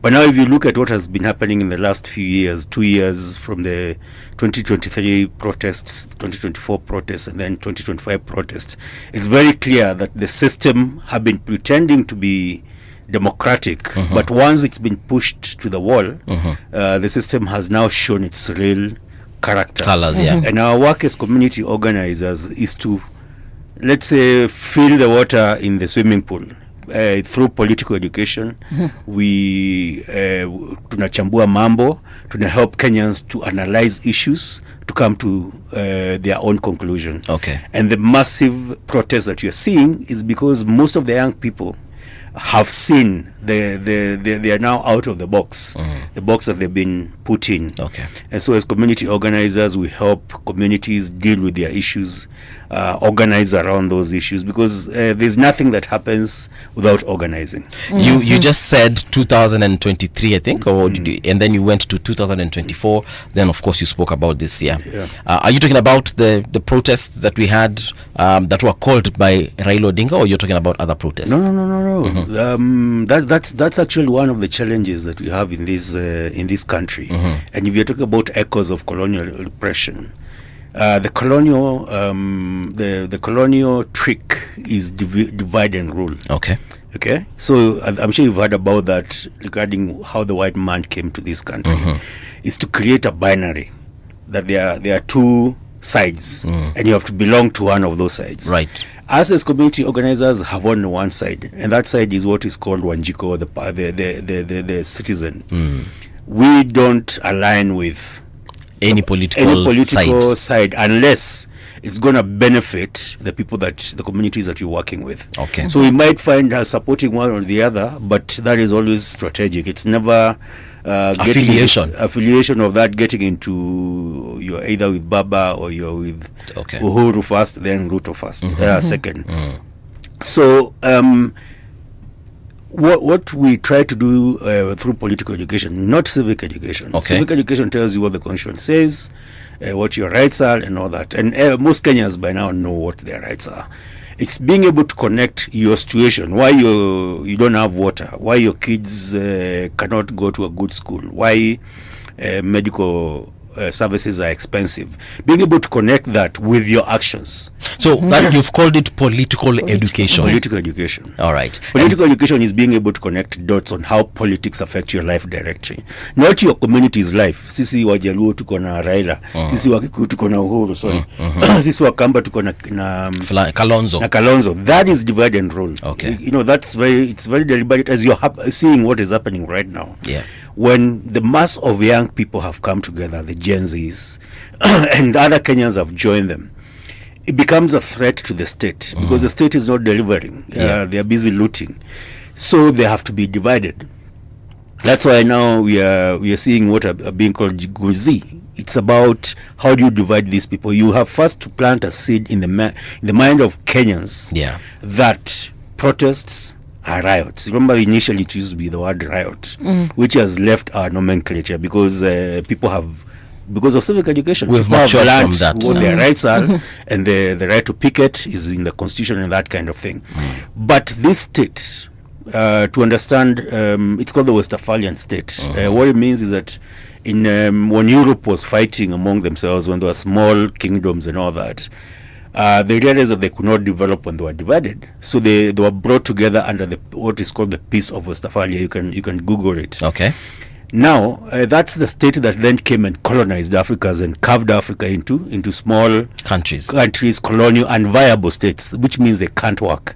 Then they united as they divided us. If you look at the borders that we have in Africa, they were all carved out in Berlin in 1884-85. And those borders have been maintained. If you look at our border systems, like if you cross any border, whether it's land border or air border or sea border, the machines, you see signs saying funded by the people of the European Union. Okay. Now ask yourself why we have hard borders in Africa and we don't have hard borders in Europe. And that division, whether it's Uganda, Kenya, or whether it's Kikuyus, Luos, those are divisions that keep us preoccupied with non-important issues. So as community organizers, what we've done now is help, like my work in the last 11 years, is provide this political education to help the young people of Kenya realize that there are only two enemies in this country. There are only two tribes. Okay. The haves and the have-nots. And once the Gen Zs have realized that, it doesn't matter what tribe they are, they've come out in numbers. Mr. Kiama, why is, because Kenya has now been independent for 62 years. Put quotes on that. Okay, all right. But we've been here for at least that long, self-governing or whatever.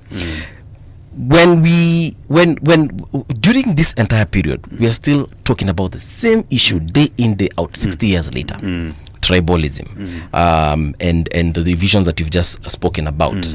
Why is it because the population doesn't get it? Because we've had people like yourselves and many other organizations speaking about the same thing. We've had activists who are not necessarily in an organization, but they talk about it. We even have leaders who've come out elected and they try and tell the population we need to move away from this. Why are we still there? That's it's called the $1 million question. But that's not a question that does not have an answer. The population, for example, in terms of education and being able to discern, has been very different from the current population. Right now, the population we have in this country is 70% under 35, or what is referred to as youth by the Constitution. These are people who have gone to school. Right. And even if they haven't gone to school, or even if they haven't gotten to a very high level of schooling, their devices, their TikToks and their X's and their Facebook is educating them, and the internet. So they have, I think internet penetration is over 80% in this country. So the citizen we have is informed. The challenge we have is that our leadership is still stuck in the old ways, and that's when you say we've never gotten independence. Because what happened is that you know about the freedom fighters, the Mau Mau and others, the Makatililwa Mezas and others. When they fought for the white man to leave, the white man left but handed over to the people who were working in his system. In this way, the white man said, I cannot hand over to people who have not gone to school. Okay. So who had gone to school? The sons and daughters of colonial chiefs. Okay. Yeah, the Koinanges and the Koinanges all over this country. Actually, there are many. You know, like if I mention those names, you guys will be sued because it's the who's who in this country. Okay. Now we are in the third generation, and these people, then because they had gone to school, who are clerks and supervisors in the colonial government, are the ones who are handed over. Let me just mention the Kenyattas, the Mishukis. The Modia Waris, all these people we see in our politics, the political elite. In the political elite. Now these people know they did not fight for land and freedom. Mama was a land and freedom army. They wanted independence. And what is the difference between land and freedom and independence? Independence means you want the white man to let you to run your affairs. Nobody fought for independence in this country. Nobody. But that is what we are taught in history. No, we got independence, but we did not fight for independence. We fought for land and freedom. Okay. There's a difference. Independence is... But in fighting for the land and freedom, one of the byproduct is the independence. No, this is a trick. The trick is that the people who wanted independence were the people who were working for the white man. Now they were like, tumefika, now we can run our affairs. Who are these? These were the people who had been educated by the white man in the white man's way, and they were told civilization is joining the clubs, driving cars and doing all this. Dressing in a certain way. Having 30,000 acres of land, the one that the white man had. So these actually, the ones who wanted independence, took over the land that was supposed to go to the freedom fighters. And that has been our contestation for the last 60 years. Because the ones who fought for land and freedom never got the land and freedom. It went to the people who wanted independence. And those people, now up to the third generation, have been blocking any access to the ordinary people, to the dignity of the people. Like when you hear somebody sitting on 30,000 acres. Acres, yeah. And there are people who don't have land. The people who are sleeping in the streets and in the slums. That's the conversation that we've not been happening. And we've been distracted by Wakikuyu, watu wa Mlima, Somalis. I think are some of the most marginalized people. Right now, they're the most vehement anti-Kikuyu community. Yet, in business, they have worked together for for the last like 30 years. Kikuyus and Somalis have been working hand in hand. Okay. But today, a narrative has been introduced at watu wa Mlima ndio wanataka. Then, I know like last week on 25th of June, 2000. I don't want to use the word goons. It's Kenyans who are jobless. Okay. I think we need to remove that. Those words of division is actually answering your question. Yes. It's why when you introduce these words. kuna gunzis na kuna genzis. Already you are dividing people. These are young people who are jobless, who are given 1,000 shillings, 2,000 shillings. In Kisumu, 2,000 people are mobilized and they were given 2,000 shillings each to make sure there are no demonstration in Kisumu, to maintain the narrative that Kisumu is pro-Gavama, whatever. And you can hear stories of people who are attacked every time they try to converge. Even and you know, Kisumu violence is very different from the rest of Kenya. Okay. They have knives, they have pangas, they have, you know, and people are hurt. But you won't see that thing in our media. It's not being reported. Okay.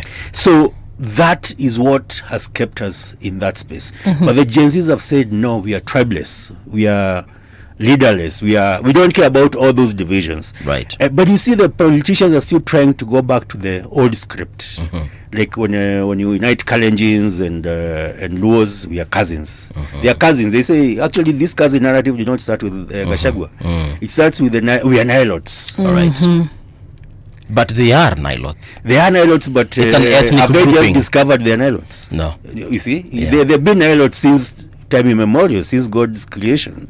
So why is it now a narrative, a political narrative today? It's to divide. But divide and rule works this way. If I want to divide, like the three of us who are here, yes, and maybe we are all independent, and I want to build power, I say you guys are all Kambas, and me I'm Kikuyu. So you guys can unite against me. Okay. You know? And then we create a narrative, and now we start to remember, hey, mi nimetoka. Then when you go to Kambas, you're like, mi nimetoka Makueni, mi nimetoka Kitui, mi nimetoka wapi.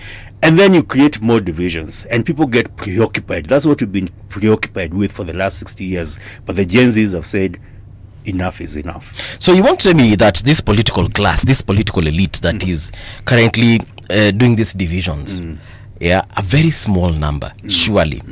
We have millions of Kenyans who are educated, millions of Kenyans who, even if they're not educated, they still have the intelligence. You want to tell me that we are still unable to get out of that? So, again, that now comes to the heart of what I do. Because people can be mobilized easily around an issue. 2023, 2024, 2025, around the finance bill. Single issue. Once the issue is off the table, people move on to their things. So we've not had people organizing around multiple issues, like nationhood, for example. What is Kenya? Okay. You know, these are, a lot of people just assume, like, you're in that box called Kenya. But are we a nation? You know, what is a nation? Shared values, shared beliefs, shared aspirations, and that kind of thing. So we're like a company. It's like you need a mission, vision, and that kind of thing. What is the mission of Kenya? Okay. We have one. We don't. Exactly. But it is somewhere, I'm sure if we sing the national anthem, iko tu hapo. There are words there. There are words there. Some Kenya is Stahili Heshima, you know, such things, yeah? Yes. But they've not been crystallized in a way that if you ask an American right now, right, what is the American dream? They will tell you what the American dream is. What is the Kenyan dream? You know? Maybe Kenyan dream is to get a job in a company, in government, and steal as much money as possible. Actually, that is the Kenyan dream. But that's a dream that has emerged from lack of dignity, lack of access, and that has been normalized and we've been socialized to expect that. Right. In fact, I think we're the only country that has a degree in procurement, which is clerical work. Why do you have a degree in clerical work? So that you can. I remember having an argument with my dad when he was asking, he wanted my stepsister to go and do a degree in procurement. I'm like, Dad, are you serious? Si ndio ingie pale kwa nini? Pale kuna minofu. Yes. You're actually encouraging your daughter to go and be corrupt. Okay. You know, but that's why we've come, because that's the situation you're in. Right. So community organizing is about people. What has been lacking is bringing people to think for themselves, give them the tools to think for themselves, so that they can analyze the situation they are in and come to the conclusion. That is the work that we've been doing. I want to bring in an argument in this whole issue. Yeah. Fine, Kenya has got 40 something tribes, and officially 44. Yeah, and others keep on adding depending on. And officially they are 85. Yes. So if we cannot run away from the fact that we have Kambas and Luos and Kisis and God knows what else. We can't run away from that. And each one of these cultures or tribes have got their own cultures. They've got their own way of doing things. Kuna wale wanatahiri, kuna wale watangoana meno, kuna wale watafanya sijui nini. Probably the problem is from that point, because I feel like my tribe should maintain its way of doing things, and then another one feels that their tribe should maintain a way of doing things. There's another tribe that feels there's a certain one that has been in power for a very long, or rather two tribes that have just been exchanging power from one election cycle to the other. Is it because we first of all have not addressed that issue, so that now we can address the whole issue of being a country? Like, I don't know, maybe that's the problem, because every time the tribal kingpins come back, they always come to zile za certain tribe has been in power for long, so we need to be given the opportunity, and that is where they stick, and probably that's where they call for our emotions, and that's why when we get to the ballot, mimi naangalia mtu wetu. You put your finger on it, and it's called, so that's a divide and rule actually. Because when you're divided, then you can be told the Kikuyus are the problem. Last election, the Luos are the problem. The other election, I don't know who are the problem. Always you externalize. That's the peace of Westphalia means to make peace, you must have war. Okay. You cannot make peace when there's no war.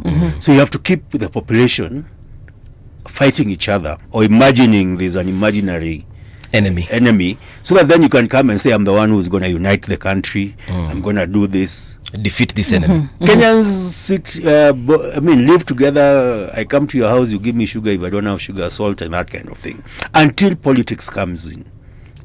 So that is not by default. It's by it's not by it's by design. It's by design that thing of reminding us. So the word we need to start using instead of tribe, which is a colonial language, we're talking about echoes of colonialism, is nations. The Kamba nation, the Kikuyu nation. There's nothing wrong with being a nation and having your own culture. The Kisii nation. The Kisii nation. Can we celebrate our nations? In fact, that's the mission of the other mission of the work that I do with Mzalendo Halisi Foundation, is let's celebrate our uniqueness. I don't know whether you ever went for the Kamba night in Carnival, Luo night. I have. Luo night. I have. Who cares what tribe? We go and enjoy, the food, the music. The music. Yeah. We don't care about tribes. In fact, most Kenyans, until you bring politics, we don't care about tribes. We don't remember that. We don't remember that you're... True. But when politics comes, these guys need to subdivide. There's this former governor of Bomet said, unakuja na ngunia ya kabila yako, umebeba kura za nini. So you have to mobilize your tribe, so-called tribe. Yes. And then you bring it to the table. Inasaki unaweka hiyo ngunia pale, and then tunasema sasa tugawanye hii nchi, utapata ministries ngapi, utapata nini. So that has been the way, but that is not now working. It's not working with the current youthful population who are exposed to a different world, to different expectations, threats, promises that are being made by politicians about jobs that they cannot provide. Because right now, a lot of the jobs that were being promised by Ruto in 2022 have gone with AI. So what jobs is he going to give Kenyans? And they cannot think beyond tribal mobilization. That's why a government can go and hire people, arm them with rungus and pangas and knives, and give them an assignment. Make sure you target women. So sexual violence, which is a colonial structure, it's a colonial violence that has been used since when Kenya became a republic. A republic. No. When Kenya became a colony, a protectorate. In the 1920s, the police, the current police as we have it, the structure, the ordinance that established it, 1935-36, said the purpose of the Kenyan police is to brutalize the population, the natives actually, to brutalize the natives into submission. It was on paper. Why? Because you had these few white men, mostly it was white men, who wanted to rule a population of natives, and the only way they could do that is using violence. And that has never changed. Even when you change from force to service, the attitude, the training has never changed. Kiama, I want us to go back a bit, pre-colony. if I remember my history well, because after Standard 8, I don't think I did it again. But if I remember it a little bit, I think we were taught some of the things that Africans did even before the white man came. For instance, we used to raid neighboring communities to get their cattle, get their women, even get slaves to come and to slavery and so on and so forth. That was us doing that to ourselves. We were already brutal to ourselves even before. If I remember Shaka Zulu, didn't he have an army that went and just ikamaliza watu ko in the name of him being the king of the Zulu people, not just the Zulu people, but of literally the entire Southern Africa. So Africans, we didn't need the white man to be violent. No. We were violent from before, and we brutalized ourselves actually. Who Even wrote before. that history, the history that you read in school? I don't know. Mi najua nilifunzwa kwa history class. There's a saying, yes, history is written by the victors. Who are the victors? And we go back to the colonial time, who the white man handed over to. Who are the people who determine the education system and what you learn. In fact, part of the reason why young people are saying no is because they are realizing the real history. There are a few. So even in terms of numbers, let's go to the Bible. Yeah. And you hear about the tribes of Israel. How many people do you think the tribe of when Joseph and was sold by his brothers? How many Jews were there in the world? I don't know. Most probably less than 100. 100, like watu 100 ama 100,000. 100. 100. These guys were goat herds in the desert. And this guy has 12 sons, and the 12 sons each has a family. And so how many people are those? Okay. You see, it's very small. But because we contextualize it with our modern numbers, when you think, in fact, when the Kenya got independence, how many people were there in this country? Yeah, a couple of million. About 7 million. Okay. So how many Kikuyus were there? How many Luos were there? How many Kambas were there? So when you look about, you think about these numbers, you have to look at a very small. So we are using nations. So the 44 nations of Kenya were very tiny in numbers, in terms of even being mobilized, but still they were more than the white people. So when you're looking at these things, like raids, Maasai raids, how many people are raiding? The Morans would go to. In fact, if you ask the people who have the actual history are dying off, not the written history, the actual history, and they will tell you that the raids were sport. It was a rite of passage for the young men, but it was also the wisdom of our communities that they know. Because of genetics, if a certain disease comes and like what was it, the one we had, COVID. If we don't have genetic diversity, it can wipe out the entire community. So when you go there and get ladies, usually it's women who are raided. That's it's unfortunate, but that's the nature of those communities. You're diversifying your gene pool. Okay. That was the wisdom of those days. And so the young men will go and get girls and they pretend we were not warlike. So mademu akiisha ukambani tuende huko kwa Masai tuchukue mademu wengine. And that's why you see, even I think even you look at Wakambas, you'll see them looking very different. Some look light skinned, others are dark skinned. Wengine kama uko na mapua unakaa kama umetoka Kisumu. Who knows? Maybe somewhere in my lineage kuna Mjaluo. Because now I'm not romanticizing it in a way that there was no violence. But the violence, the ones you are describing, like the raiding, and usually the Kambas are derided for slave trade. Okay. But who are the Kambas working for? It's the Arabs. All this structural violence has been external. People coming in and mobilizing us, and also it's capitalism. It's introducing us to the money economy, and then the money economy makes us lose our humanity, become, lose our dignity and what we call utu.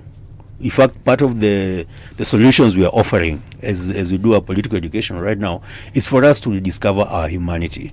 Because when we rediscover our humanity, then the divisions that have been planted into us, and it's not going to be easy, because you said it's 60 years, and then you add another since 1885 when this thing structurally and deliberately introduced to our education, making us forget our history.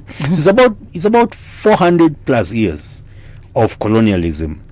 That is what has caught us in a way that we've forgotten that other history, the beautiful stories, the dance, the music, the intermarriages that we used to do. And because the people who colonize us write our history, we don't have memory. We've lost memory. Okay. Now So the narrative changed, yeah. The internet has helped us remember some of these things, because now you're finding books that are in some libraries that you could not access. So you can now, when you read Sheikh Anta Diop, The History of Civilization, he tells you about a very different Africa. But that book was written in French. It was only accessible to academicians, and it was suppressed to make sure it doesn't spread. Even here in Kenya, there are books that were written in the 60s, 70s, and 80s that were banned, because that time the government used to be if it says you've banned a book, then you cannot find it. Destroy it completely. Right here in town, there's a library called Ukombozi Library. In that Ukombozi Library, even for example, I got into advocacy or activism when I was around 33. Okay. And I was number one in school all the way to uni. I thought I knew it all. Yeah. And many people like us exist across this country. Right. Until when I was 33 and I had a crisis in my life, and then I started asking questions. And then I found myself now in the advocacy space and community organizing, and they had to be politically educated. I found these books written by our contemporaries, 60s, 70s, and 80s, that were banned, but people kept one or two copies, and those copies are in the Ukombozi Library. So you can actually have someone make a photocopy of it. They actually do that. That's how they sustain themselves. Okay. They make a photocopy for you, and you read the real history that was actually banned, because there was a very deliberate effort to suppress information. Remember that time we only had VOK, Voice of Kenya, one radio station, one TV station, and the news was 15 minutes of the first family. No, it was boy. No, not the first family. Yeah, Mutukufu Rais, the president. Yes, Mutukufu Rais. And then amefanya, you create a godlike person, and that's one of the problems we are facing right now. Okay, is that Ruto wants to be that Mtukufu Rais. All right. I believe you had something. I cut you off. I was just looking at we are we are post-independent, but still under colony. That's what we are saying. I'm now looking at what are some of the rules, laws that we've carried forth from the colony that are really affecting our political rights. You had talked of political rights. The most important institution in enforcing colonialism is the police. Yeah. So I talked about the police, the ordinance that formed the police to brutalize natives into submission. That ordinance then is enforced using the police service. It's called police service. There is code, or I will remember the word. Act. Is it? No, it's not the act. It's the. I remember the word, but it's actually the one that guides the police how to act in every situation. For example, before the new constitution, if you met a policeman, came in here and you had 3 people and said disperse, you cannot question, you disperse, because the way to keep the natives from uniting, the divide and rule, was to give the policeman the power to ensure that no meetings happen that can discuss anything progressive. Remember the Chiefs Act, which has been reintroduced, which was removed by the constitution, but now it's been brought back. The standing orders, police standing orders, and that kind of thing. So there's a new one that has been introduced that is much more modernized, but they are still operating with the old one. And just like even the president has ignored the constitution, decides which which like court orders to obey or not obey, depending on his mood or whatever it is that he wants. That is the colonial mentality. That who are you to tell me? The original constitution when Moi was Baba na Mama was the president is the law.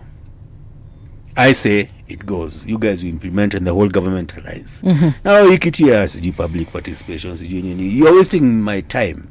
Because me, I want to go, I want things to move my way. I want things to move my way. That is the colonial mentality. What you're actually seeing is someone saying, yesterday the Minister of Interior tweeted a PSYOP video and called Gen Z, talked about Gen Z problems and Gen Z, like, you could see the anger. It's like, I think that tweet was drafted by Ruto.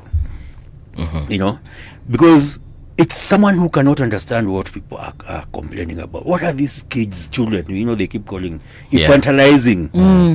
Tuongea na watoto. Watoto or 35-year-old. Like who are they to even ask me anything? To question. That is a colonial. If you watch, I was watching actually last night. I went to watch the trial of Dedan Kimathi, and you see the attitude of the colonial soldier, the white colonial soldier. They used to call our fathers and grandfathers boy. Come here, boy. It's dehumanizing. It's removing your utu. That's what you're talking about, restoring utu. If so that is the attitude. That is the thing that we've been unable to deal with in terms of how do we dignify ourselves and rediscover our humanity so that we don't do some of these things that we do to each other, like battering each other in the streets with sticks, yet we will go home hungry. Yes, both of us. After nimekuchapa tunarudi nyumbani tunalala. Naenda kulala. Hiyo the 1000 kwani itaishi itakaa for how long? That 1000 bob that you've received to go and beat up somebody and injure them. There are people in hospital right now. My comrades, 3 of them, I'm also part of a movement called Kongamano la Mapinduzi, and we're organizing to take power in this country so that you can have a government of the people that really is democratic. They were arrested on their way to a community organizing meeting in Mombasa. They were picked up from a bus by DCI, and then they were labeled goons. They are the organizers of goons. Every Kenyan knows it. They are famous people. They are Muzalendo Garang, Generali, Mutunge Mwangi. They are known. In fact, a lot of these protest songs that are in the streets are the ones who have taught Kenyans and Gen Zs those songs, and they are happy, exuberant people who abhor violence as we organize non-violently. In fact, that's the other thing. If the government does not know how to deal with non-violence, Kenyans peacefully with their smartphones, their handkerchief, water, maybe a flag. The government does not know how to deal with those because the government knows violence and it has monopoly of violence legally. So you have to introduce violence so that you can repress, which is what we saw on June 25th. Yes. And what is this government that is unable to govern to the point of where it hires a militia? Because that's a militia. You bring in a militia across the country, 27 or 23 counties. You're mobilizing. I think it was in Olkalau where 27 counties, yeah. So I saw that pained me. I saw there was a police station where the county government of Olkalau had parked cars, trucks, and these big Isuzu for whatever, like they got what I taught you or whatever, those Land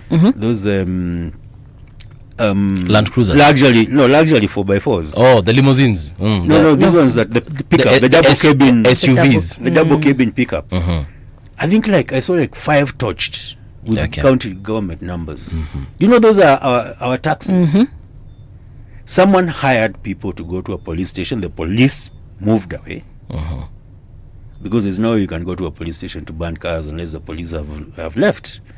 They allowed it, and then it was recorded. And so you're saying the police excused these people to do this chaotic I'm sure they were stuff. under instruction, because you have to create that narrative that protest equals to violence. Allow me to digress for a second. We have seen Okay, the question I want to ask is, what is so unique about Kenya? Because we have seen other countries as well, they have their own issues, but they are unable to do the kinds of things that we have done here in terms of demonstrations or just organizing and mobilizing people. Nigeria at one point had the End SARS movement, which after a while it happened, died down. South Africa, we have seen probably back in the day they had, but nowadays they're not as vocal as they used to be back in the day. I can hardly point any other country, and yet we know countries are also going through their own problems. We know our neighbors are going through their own problems. They are unable to go to the streets the way Kenyans are. Yet we go to the streets every day. Kenyans die. Kenyans are maimed. People are abducted, disappeared, and all that. So what is so unique about us that we are able to go to the streets? That's a very pertinent question.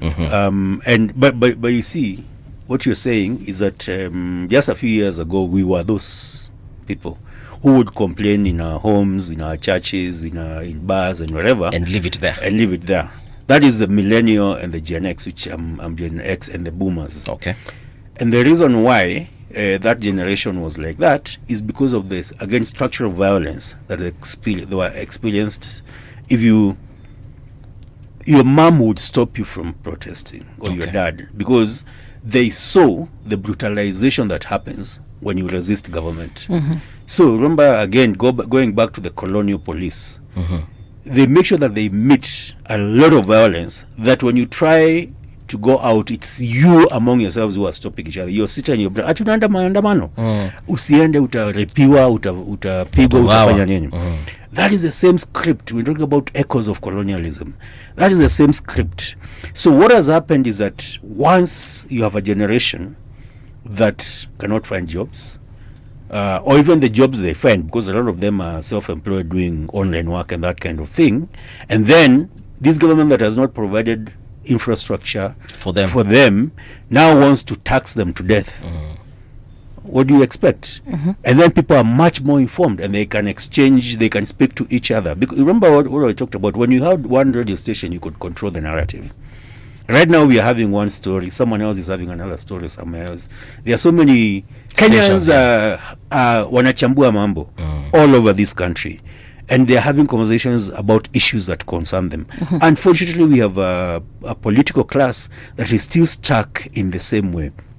It will be much easier, if you ask me, to make sure that the country is productive, the young people have jobs, and they are occupied doing other things, or even make education free. If they can't find jobs, they can go and further their education, rather than trying to bottle them and keep them in the way that this government has been trying to do. We are in a very different time. So why are Kenyans doing this? Because of the work that activists and community organizers have been doing. First the 90s, then that led to the elections of 2002 when Mwai Kibaki came into power. Right. And then a lot of activists got into government and started eating. Then you had so Kenya does this thing in 10-year cycles, give or take a few years. Right. Then 2010 you had a new constitution. And the new constitution gave us rights. And then there's been that civic education. A new generation has come in that understands its rights, but also understands its place as active citizens, because the reason why active citizenship is in the constitution, public participation, is very deliberate. It's actually to attain what we are having now, what you're talking about. Right. A citizen who is involved in their own governance. They're not just you vote and then you wait for another 5 years you vote. No, it's daily. How much have you allocated? You're actively asking questions. In fact, my view of it is that every Kenyan should be an activist. Activism is what? Is asking, there's supposed to be water in our taps. There's no water. Why is there no water? That is activism. But it's been demonized. There are potholes outside here. Who's responsible? We have an MCA we've elected. There's a county government. County government was allocated 10 billion for roads. Why is nobody doing their job? Okay. I see people on social media saying, unajua hii Kenya ni ngumu, the president has so many things to do, or the MP or the governor or whoever. Let me tell you. Yeah. If you're employed here to do this work, do it. If you don't do it, you'll be fired before you know it. Before you even say, movie, you'll be gone. Your boss here will fire you. That's the way it should be with the politicians. True. I'm looking at the economic freedom of our country. So many times we've talked of loans that we are supposed to pay. Are we still under colony in terms of economy? No. That's an aspect of colonialism. That's thank you for that question. You see, the last 400 years that I talked about has been about extracting. The white people came to the world after they came from the caves.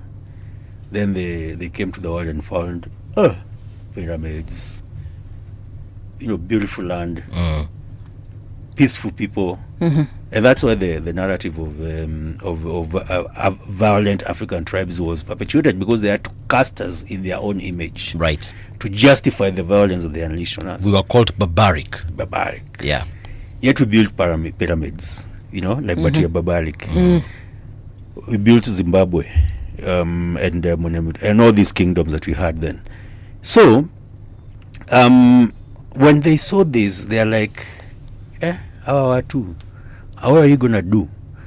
We need to build enough capital and wealth to be able to be. It's an issue of self-esteem and dignity. I think they were like, hey, as we've been living in caves in Europe, in the cold of Europe, now huku kuna jua Kenya, kuna beaches, beautiful beaches and that kind of thing. So a system was created to extract. The railway that we have in Kenya, the old railway, even the new one, but the old railway initially, was to extract resources from the colony that started in Uganda, Kenya, and all those Nanyuki, where that railway is, it's take to Mombasa and ship, because then air freight was not what it is today. Take it to Mombasa and ship it to Europe. And that was done by France, it was done by Netherlands, it was done by the UK, it was done by... So then the slavery that happened in West Indies, the slaves that were caught to go and work in farms, sugar farms, and cotton farms in West Indies in the US. That is the economic structure that we have. In Kenya, the coffee, the tea, the wheat, all these things, when they came in here, was about creating... In fact, there's a very amusing, something I didn't believe when I saw, that the way Kenyans were introduced, Africans in Kenya were introduced to taxation. Yes.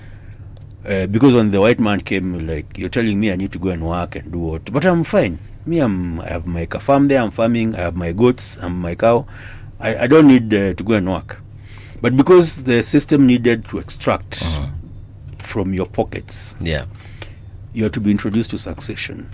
Men were told the number of breasts in your house determine how much tax you pay. The number of breasts, matiti. Okay. Determine how much tax you pay. So you're told maybe 20 cents.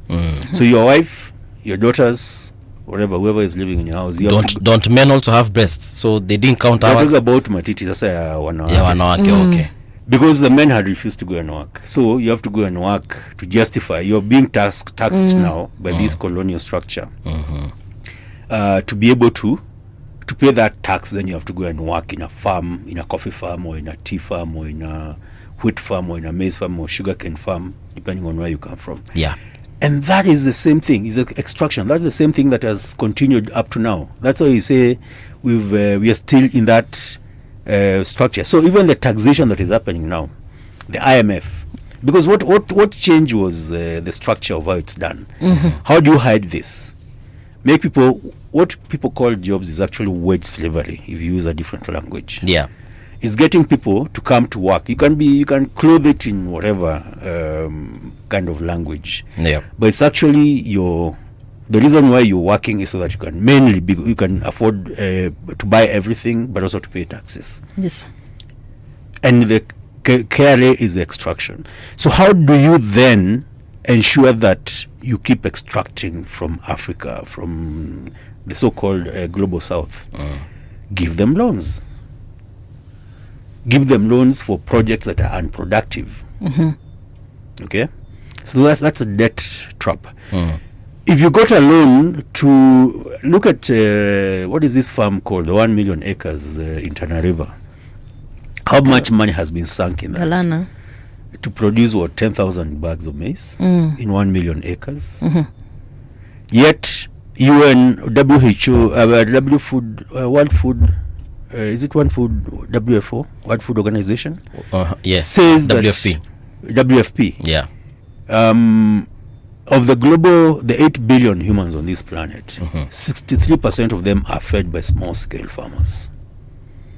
So there's no history where farming 100 million, or rather 1 million acres, has ever led to food security in a country. Okay. And Kenya issue is not food. We have a lot of food. It's distribution of that food.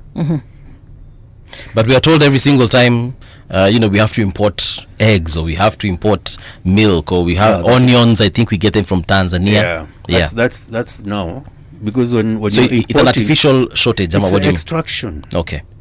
Because when you import, you can give a kickback. Okay. But when you produce in the farm, you can't tell the farmer kickback.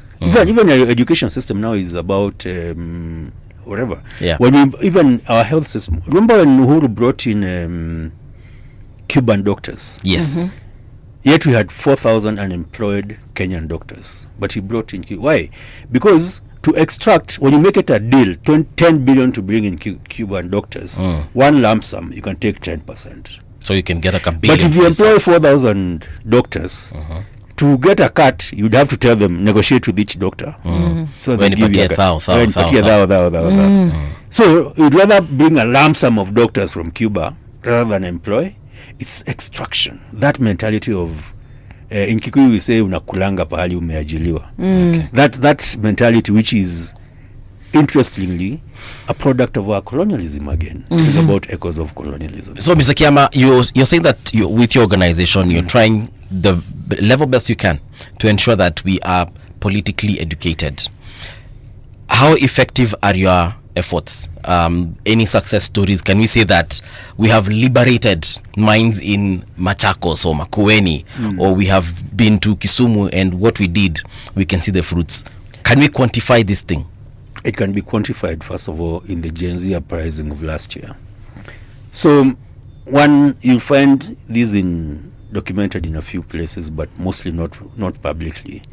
But I and a small team captured X for the citizens of Kenya. That time it was Twitter. So these hashtags you see are not an accident. All right.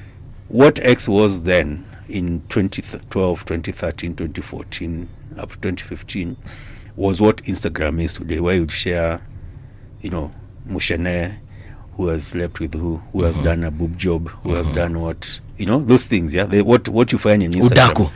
Udaku, which is okay. It's part of our society. Right. But we went there and deliberately fronted pro-citizen hashtags. Made sure that you could trend Katiba, public participation, unsexy hashtags. And we deliberately built a community, built a movement called Maskani across the country.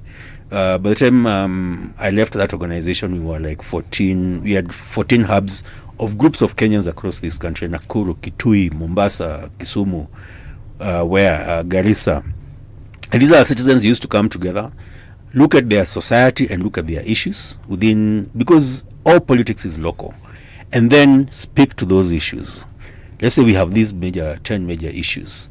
Let's pick 3 which are a priority. And then they would share the information with us. And then we'd say, okay, on Friday we are discussing garbage in Nakuru County. You'd have someone like James Wakibia, who was a student at Egerton and a street photographer. And his side passion, apart from whatever, when he was a student, because he used to do photography to pay for his school fees, was document plastic pollution in rivers, in culverts, in in dump sites. And we created a hashtag called ban plastic something KE. And that hashtag trended nationally. And it got the attention of George Wahungu, who was the Minister for Environment at that time. Right. And within 2 years, single-use plastics had been banned in this country. So that's showing. So there's impact. There are many stories I could tell. I don't think we have enough time. Actually, we have a minute. Yeah, but there are many such stories. But the main achievement is capturing Twitter for citizens, or X for citizens. All right. Which is what then the Gen Zs have used for mobilization. You remember when I saw that Twitter space that had over 60,000 people, I was like, tumefanya kazi nzuri. But kazi haijaisha. Because now, and you saw people coming from TikTok, the young kids coming from TikTok to X, and X became the mobilization platform. Yes. So that's part of the work that we have done. All right. Not I alone. It's us. It's a team, and because the solutions to the challenges we have are within the people. So we are building a movement to be able to solve some of these challenges that we face. Unfortunately, that's the time we have. I feel like I've gotten so much from you, and I feel like this conversation has just begun. We'd like to invite you again, if you will allow. Anytime. Please, Kuja, let us know especially about the history that you've spoken about, the history that we were given. That next time, bring me for 2 hours. Yes, the history that apparently isn't ours. But thank you so much. But remember Ukombozi Library, so Kenyans can go to Ukombozi Library. They do lend out the books, or they can photocopy for you. So it's all very old titles, so that they don't really sell those titles because they're not in print, but they can print for you, then you buy a copy. Let's educate ourselves politically. Yes. Let us be active citizens. All right, thank you so much. That's where we come to a close as far as our conversation today is concerned, but clearly you have seen that we need to do that and much more. I would like to give a big shout out to all our guests that have come today. That is from Abdullahi Alas, and of course Mr. Mutemi Wakiama, for coming through and having this very important conversation with us. Shout out to the listeners. Yes. Thank you, those who are following on X, those following on Facebook, those following on our frequencies. That is 88.8 in Nairobi, 90.7 Mombasa, 92.1 Malindi, 92.6 Lamu, and 89.5 Garissa. Thank you so much. See you tomorrow bright and early. This is the People's Breakfast. Na kwa sasa tunasema adios. See you on Tuesday, 10 o'clock.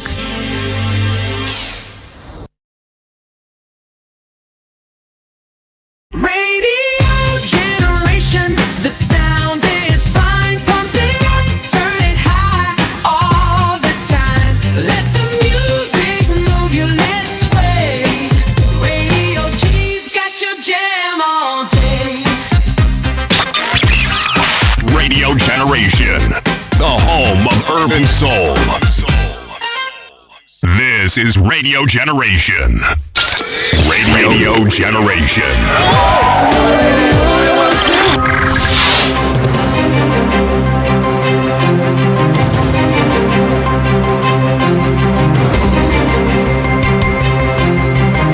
This is the Radio Generation News. Good morning, I'm Winnie Maganga. President William Ruto has hailed the decision by the European Bank for Reconstruction and Development to set up its first African office in Nairobi. The president described